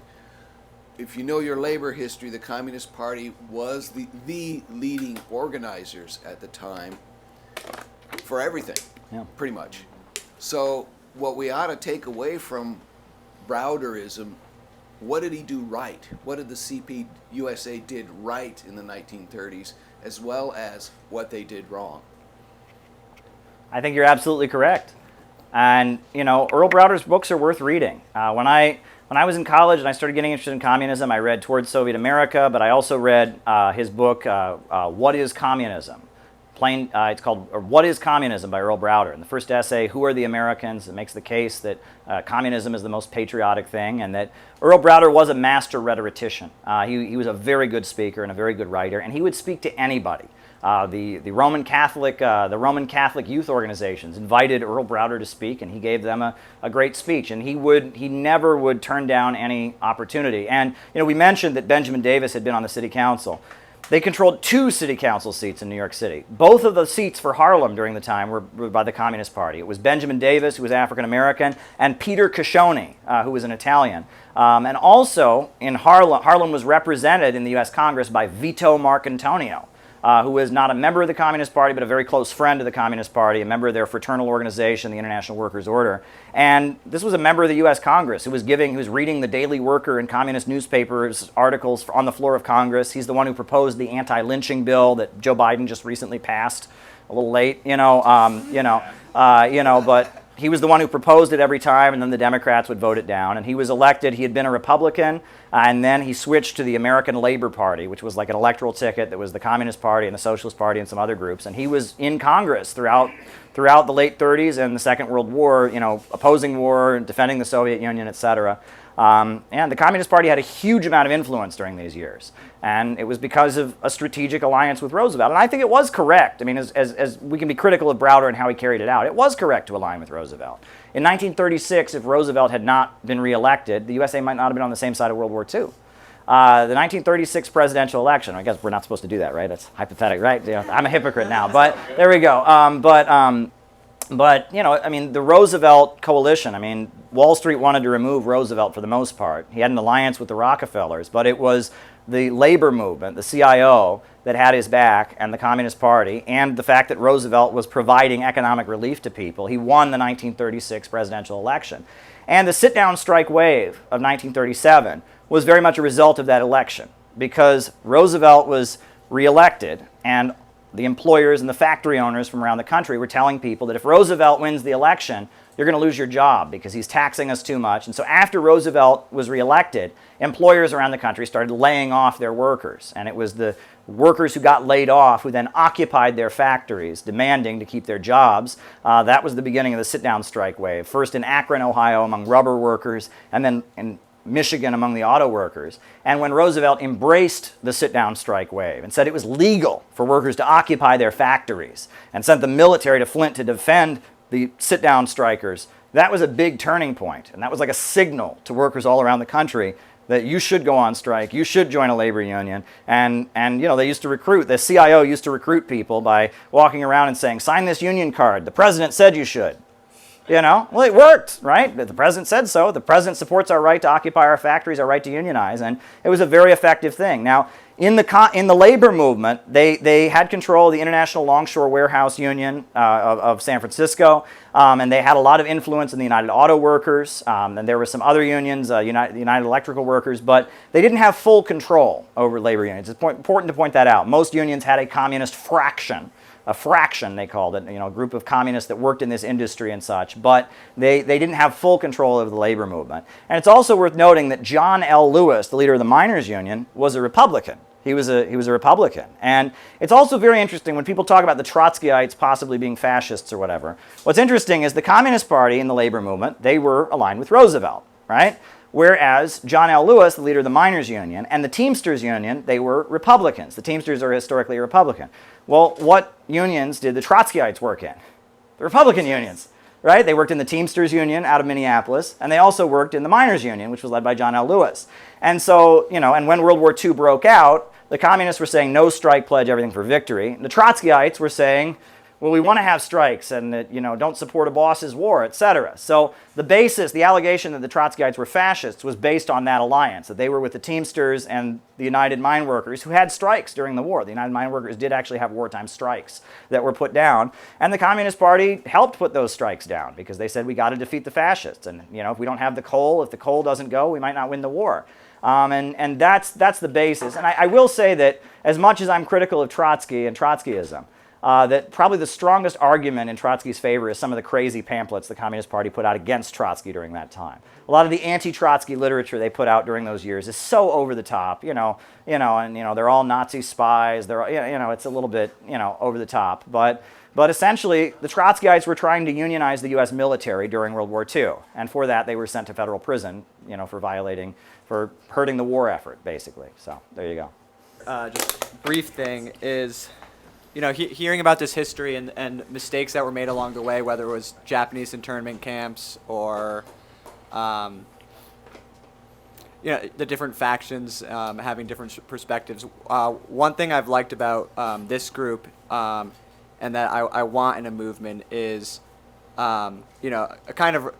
It's easier in retrospect to see where people went wrong, but like in this moment, I know that there's something I have to be wrong about. Like I'm not 100% right. I can know that. So I just want to keep that in my mind while I'm out there talking to people that I could do something really stupid one day, and and I mean, knowing my past, I already have. So anyway.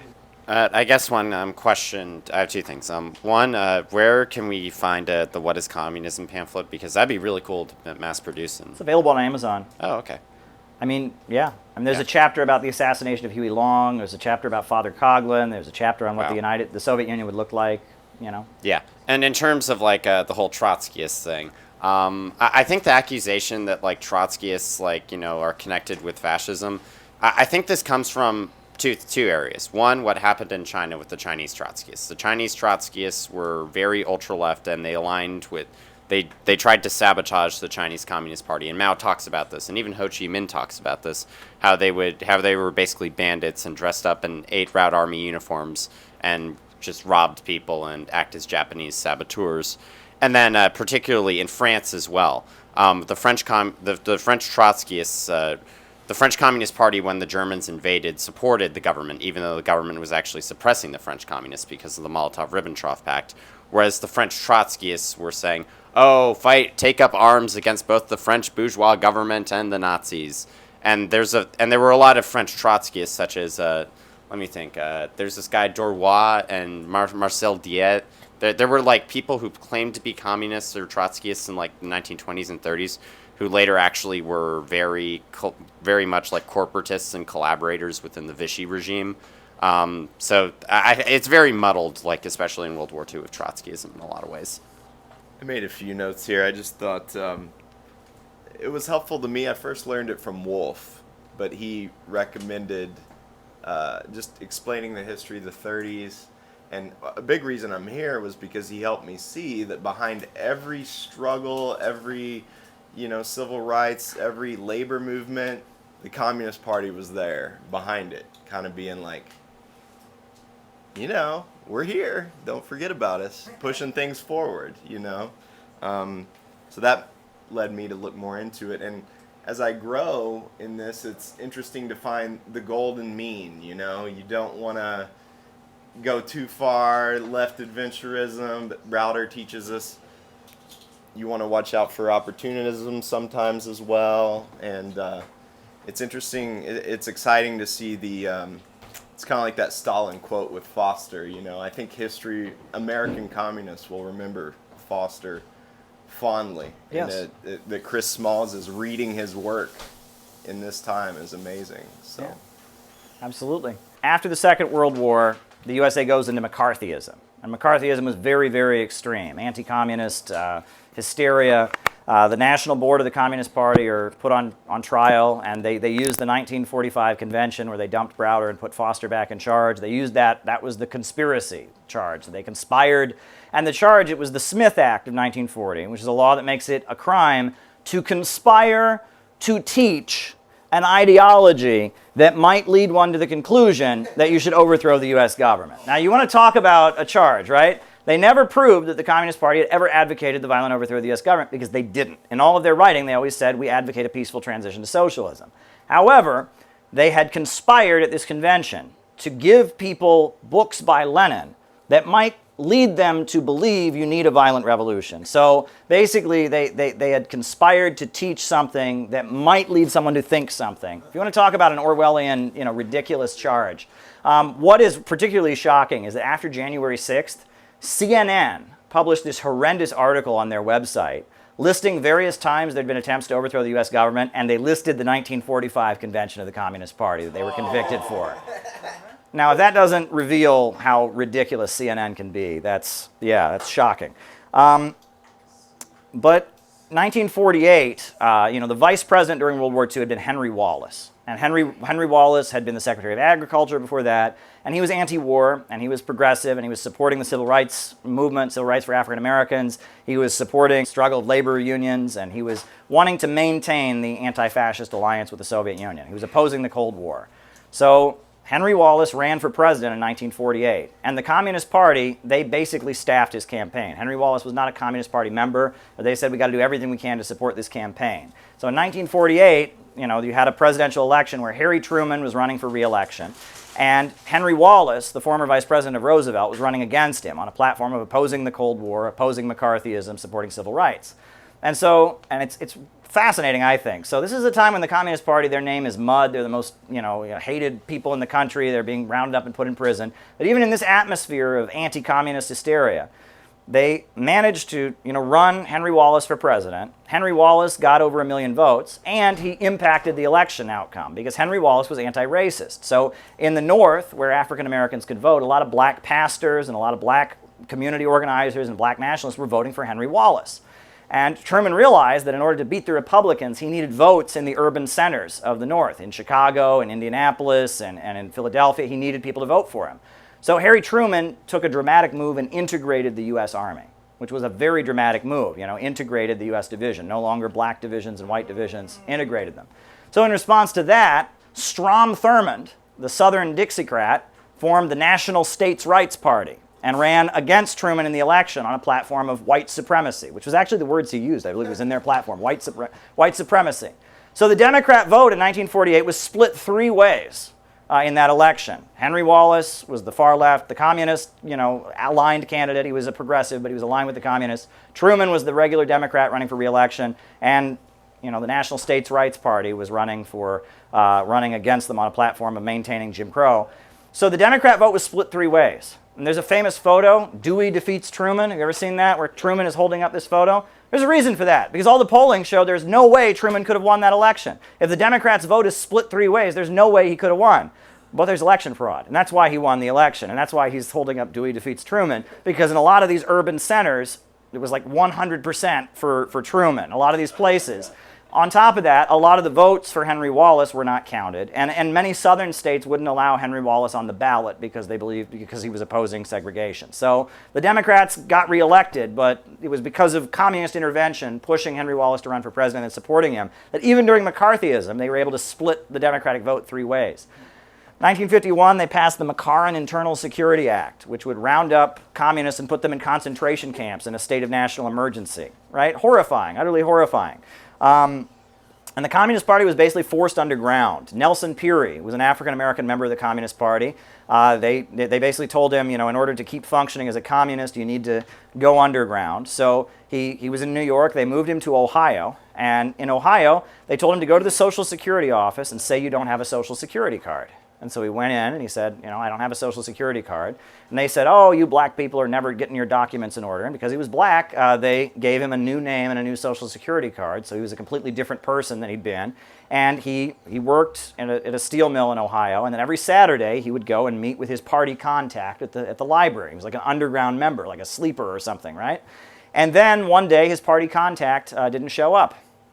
And so he kept going back, and after a few months, the party contact never showed up, and so he was just kind of in hiding, you know, in Ohio, working in a steel mill. And a lot of people in the Communist parties, things like this happened. Now, the Communist Party was illegal and forced underground and heavily infiltrated by the FBI during these years. And one of the things that the FBI did, and I find this fascinating, is they waged an ID poll campaign.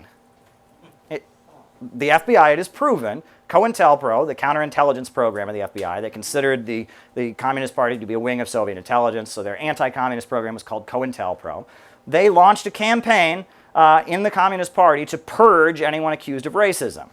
And all kinds of members of the Communist Party were getting kicked out on charges of racism. Howard Fast, the very famous writer, he'd written Freedom Road and a lot of very great revolutionary novels.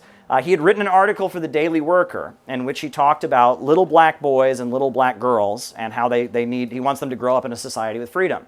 And they said that referring to any African American, even a little child, as boy is racist. And so he had to get up and apologize, and they almost kicked him out of the group. And we now know that this came from the FBI. The FBI was doing this as a way to sow division within the organization. Very interesting, isn't it? Very, very interesting. And the Communist Party was barely functioning. The Daily Worker, it was illegal to send it through the mail. They were barely functioning. But then Khrushchev gave his secret speech in 1956 and condemned Stalin, right? And threw Stalin under the bus. And he gave that secret speech, and many members of the Communist Party thought it was a hoax. They didn't believe it because the US government had lied so much about the Soviet Union. They thought this could never be true. Well, the Communist Party, suddenly they were allowed to have a public convention. And in 1956, Eugene Dennis, who was the leader of the Communist Party, came out and said, yes, it's true. Yes, it's true. And they published a document called Communists Take a New Look, announcing they were going to have another convention in 1957. They were going to have a public convention in 1957. And they would discuss the possibility of becoming a mass party of socialism, dropping Marxism, Leninism, and cutting off ties with the Soviet Union. And at the meeting, where Communists Take a New Look was presented, and where Eugene Dennis, the leader of the Communist Party, came out and said the secret speech was true, a lot of people broke down crying, and a lot of people quit the Communist Party. Because this was a group of people who had stayed loyal throughout everything, right? And through, they'd gone to prison, they'd been arrested, and then to have the leader of the Soviet Union get up and say that, oh, Stalin was bad, I guess the media was right, that was too much for them to handle. And what's interesting is we now know a lot of what was in Khrushchev's speech was not true.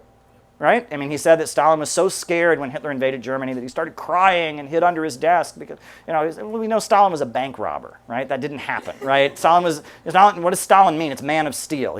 Stalin did not break down and start sobbing and hide under his desk when he found out the Nazis had invaded thousands of miles away. It was a lie. Khrushchev was saying that to the United States. He was saying Stalin wasn't a good ally during World War II. And that in many ways, Khrushchev's secret speech was groveling before the imperialists. He was saying Stalin was this extreme guy, this revolutionary, but I'm going to be your friend. I want to negotiate. It was a gesture of retreat to the United States. And Khrushchev came in with this idea that he would hold back revolutionary movements around the world in exchange for the USA having détente with the Soviet Union, lifting some of the sanctions and trading with the Soviet Union. So in 1957, then the Supreme Court went ahead and legalized the Communist Party. Yates versus the United States was their Supreme Court ruling. They said it's legal to have a Communist Party in the United States as long as they don't advocate the violent overthrow of the government, which they had never done. So there you go. So in 1957, the Supreme Court legalized the Communist Party, and they had their 1957 convention, which a transcript of the entire convention can be found on the Marxist Internet Archive. And the CPUSA published it as a book because it was such a controversial convention. Because the Communist Party was divided into three factions.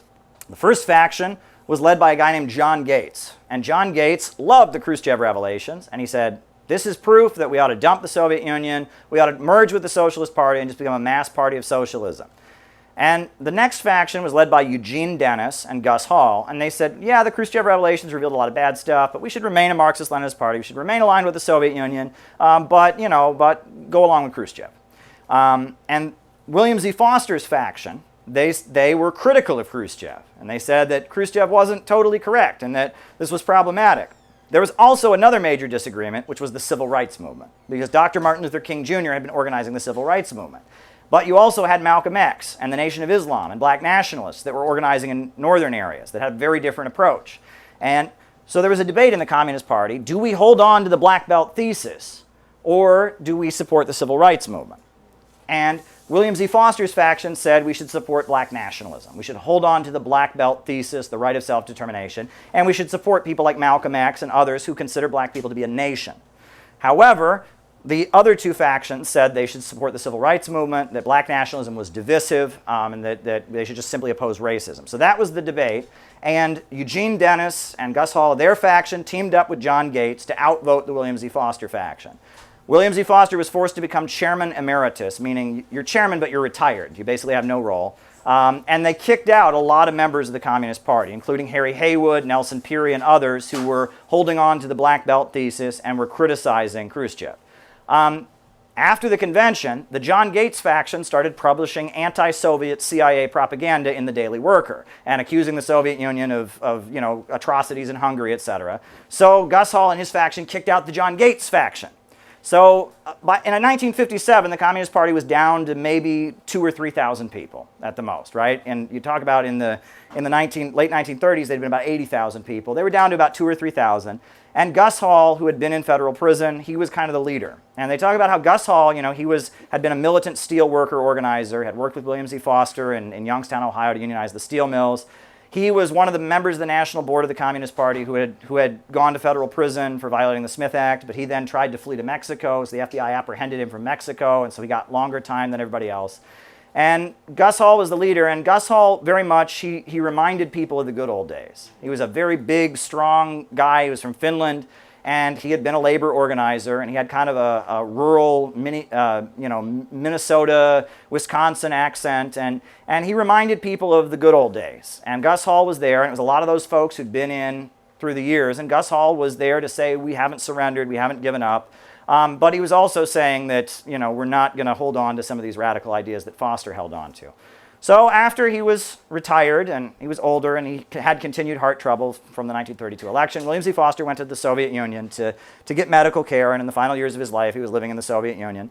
For his 80th birthday in 1961, they brought Khrushchev to visit William Z. Foster in his hospital bed for like a photo op. Khrushchev walked in and there, we greet you, great, American communist leader and all of that. So from his hospital bed, Foster pulled out a speech and read it. And it was a speech honoring Mao, because Khrushchev had just condemned Mao. And he gave a speech from his hospital bed honoring Mao Zedong. And everyone in the room fell silent because they knew this was an attack on Khrushchev. And that was a bold moment, that his last act, basically, from his hospital bed, 80 years old on his 80th birthday, he called out Khrushchev for condemning Mao. So when William Z. Foster died several months later, at his funeral, his state funeral in Moscow, Khrushchev refused to attend. But Brezhnev attended, and Brezhnev carried the casket, interestingly. And they had his memorial in Carnegie Hall in New York City. About 1,000 people were there. And George Lincoln Rockwell of the American Nazi Party protested outside with a sign that said, "One less red rat," and in full Nazi regalia was protesting outside. And now buried in Chicago. They sent his body back to the United States. His grave doesn't have the correct year of death on it. It says 1966 because that's when he was put there, but he died in 1961. And that's William Z. Foster, who is really, I mean, he was the pivotal leader of the Communist Party. You can't talk about American communism without him. And the fact that Chris Smalls is now studying his labor union organizing techniques, the fact that you can see an overlap between Lenin's methods and his methods, really shows you that this is somebody that if you're serious about making socialism in America, this is somebody we ought to engage with. We can criticize, we can learn from it, but this is a real giant of the working class. One of his biographies is called Working Class Giants. That's William Z. Foster. That's the first guy.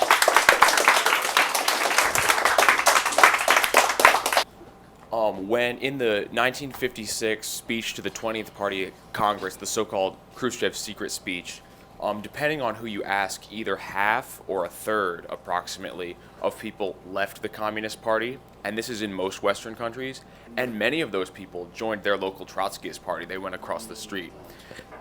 And there were divorces over the Khrushchev secret speech. I mean, this was the speech that shook the world. Its significance cannot be underestimated. I'm sorry, honey, but I can't take it anymore. Go ahead. So it was mentioned when Foster met with Wilson that Wilson started to talk to him in like really rough English, thinking that's what he would understand. So what was the nature of Foster's education, and what would you say it was that led him to become such a leader that he was? Okay, so I'll answer those few statements. As far as the Khrushchev revelations, some joined Trotskyist groups, but the biggest faction that quit was the John Gates faction that joined the Socialist Party, and a lot of them just went back to everyday life. What I think is fascinating is I believe the parents of Michael Moore were in the John Gates faction of the Communist Party. That is rumored, and I've heard that from multiple people who are communists in Michigan, that Michael Moore's parents were in the John Gates faction. And that there were a lot of folks who were in the John Gates faction who quit in 1956 or 57. But the Trotskyist groups did try to recruit. The Socialist Workers' Party and other Trotskyist groups did recruit some people, but not very many. And in the next class, we're going to talk about Sam Marcy and the role of Marcy, who was nominally a Trotskyite and all of that, and so we'll get into that. As far as Foster's education, he was a high school dropout. He learned to read, and that was very, very important. Because he did learn to read in school, he was able to start going to the public library. He became a religious skeptic at a young age. He read Thomas Paine and his criticism of religion and stuff, but he never completed high school. So that was William Z. Foster. And yeah, he wasn't from Harvard, he wasn't from Yale. This guy was a salt-of-the-earth, working-class kid from Philadelphia. And I did want to read this. This is related to what you said, because William Z. Foster, in one of his books, he talked about what could I have done better in my life. And this is what he said.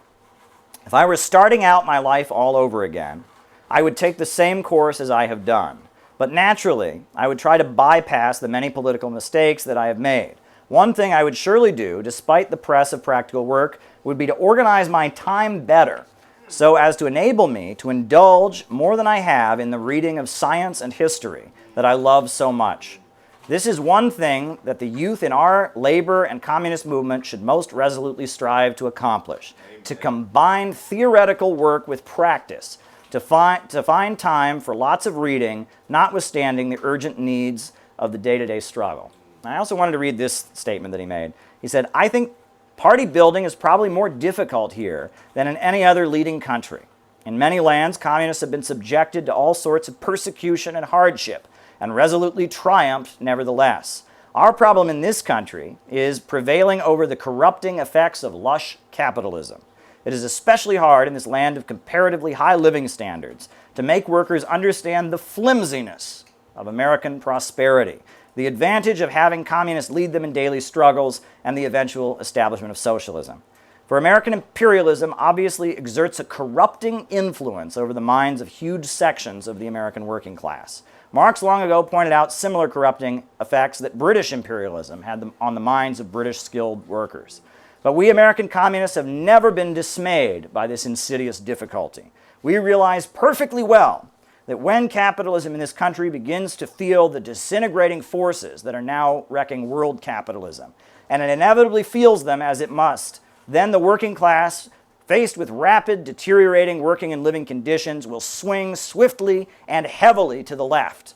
Our party works and builds the framework for this sure perspective.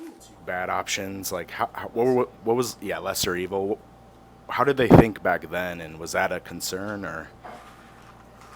Oh, I think it's fair to say that coming out of the 30s, average Americans were much more politically engaged because of the starvation of the 1930s and people being on the streets in World War II, that there was much more of a willingness to engage about politics among average Americans, to the point that forming another party wasn't considered to be just insane. There, the Democratic Party, the Wisconsin Democratic Party, still to this day is called the Democratic Farmer Labor Party, because in Wisconsin, instead of Democrats, they were electing farmer labor people, and that third parties had been more accepted during that time. So I think that might have been why that happened. I just thought that it was really remarkable how William Z. Foster seems to really embody the principle of, if the situation changes in 24 hours, the tactics must also change. Like, there was just so many different ways of organizing he adopted, and especially stood out to me in the 30s, in 1931, with his "Don't Starve, Fight" slogan. Like, comparing that to where we are right now with a looming hunger crisis, a worsening financial crisis, and a world war even potentially on the horizon, how thought-provoking and inspirational his ability to do that is for communists in America right now, when we've been so stagnant for so long. I just wanted to mention, maybe you guys are more seasoned than me, but what's going on with Assange right now, my heart is in prison with that guy. And if it weren't for Marxism, I would have no way to explain the hypocrisy of this liberal, quote-unquote, state, that freedom of speech, freedom of the press, freedom of assembly, how can you be in a courtroom and you put that up on one side and then you bring someone in and say, Espionage Act 1917? How is that constitutional? And you learn about this history, what they did. It just betrays the hypocrisy.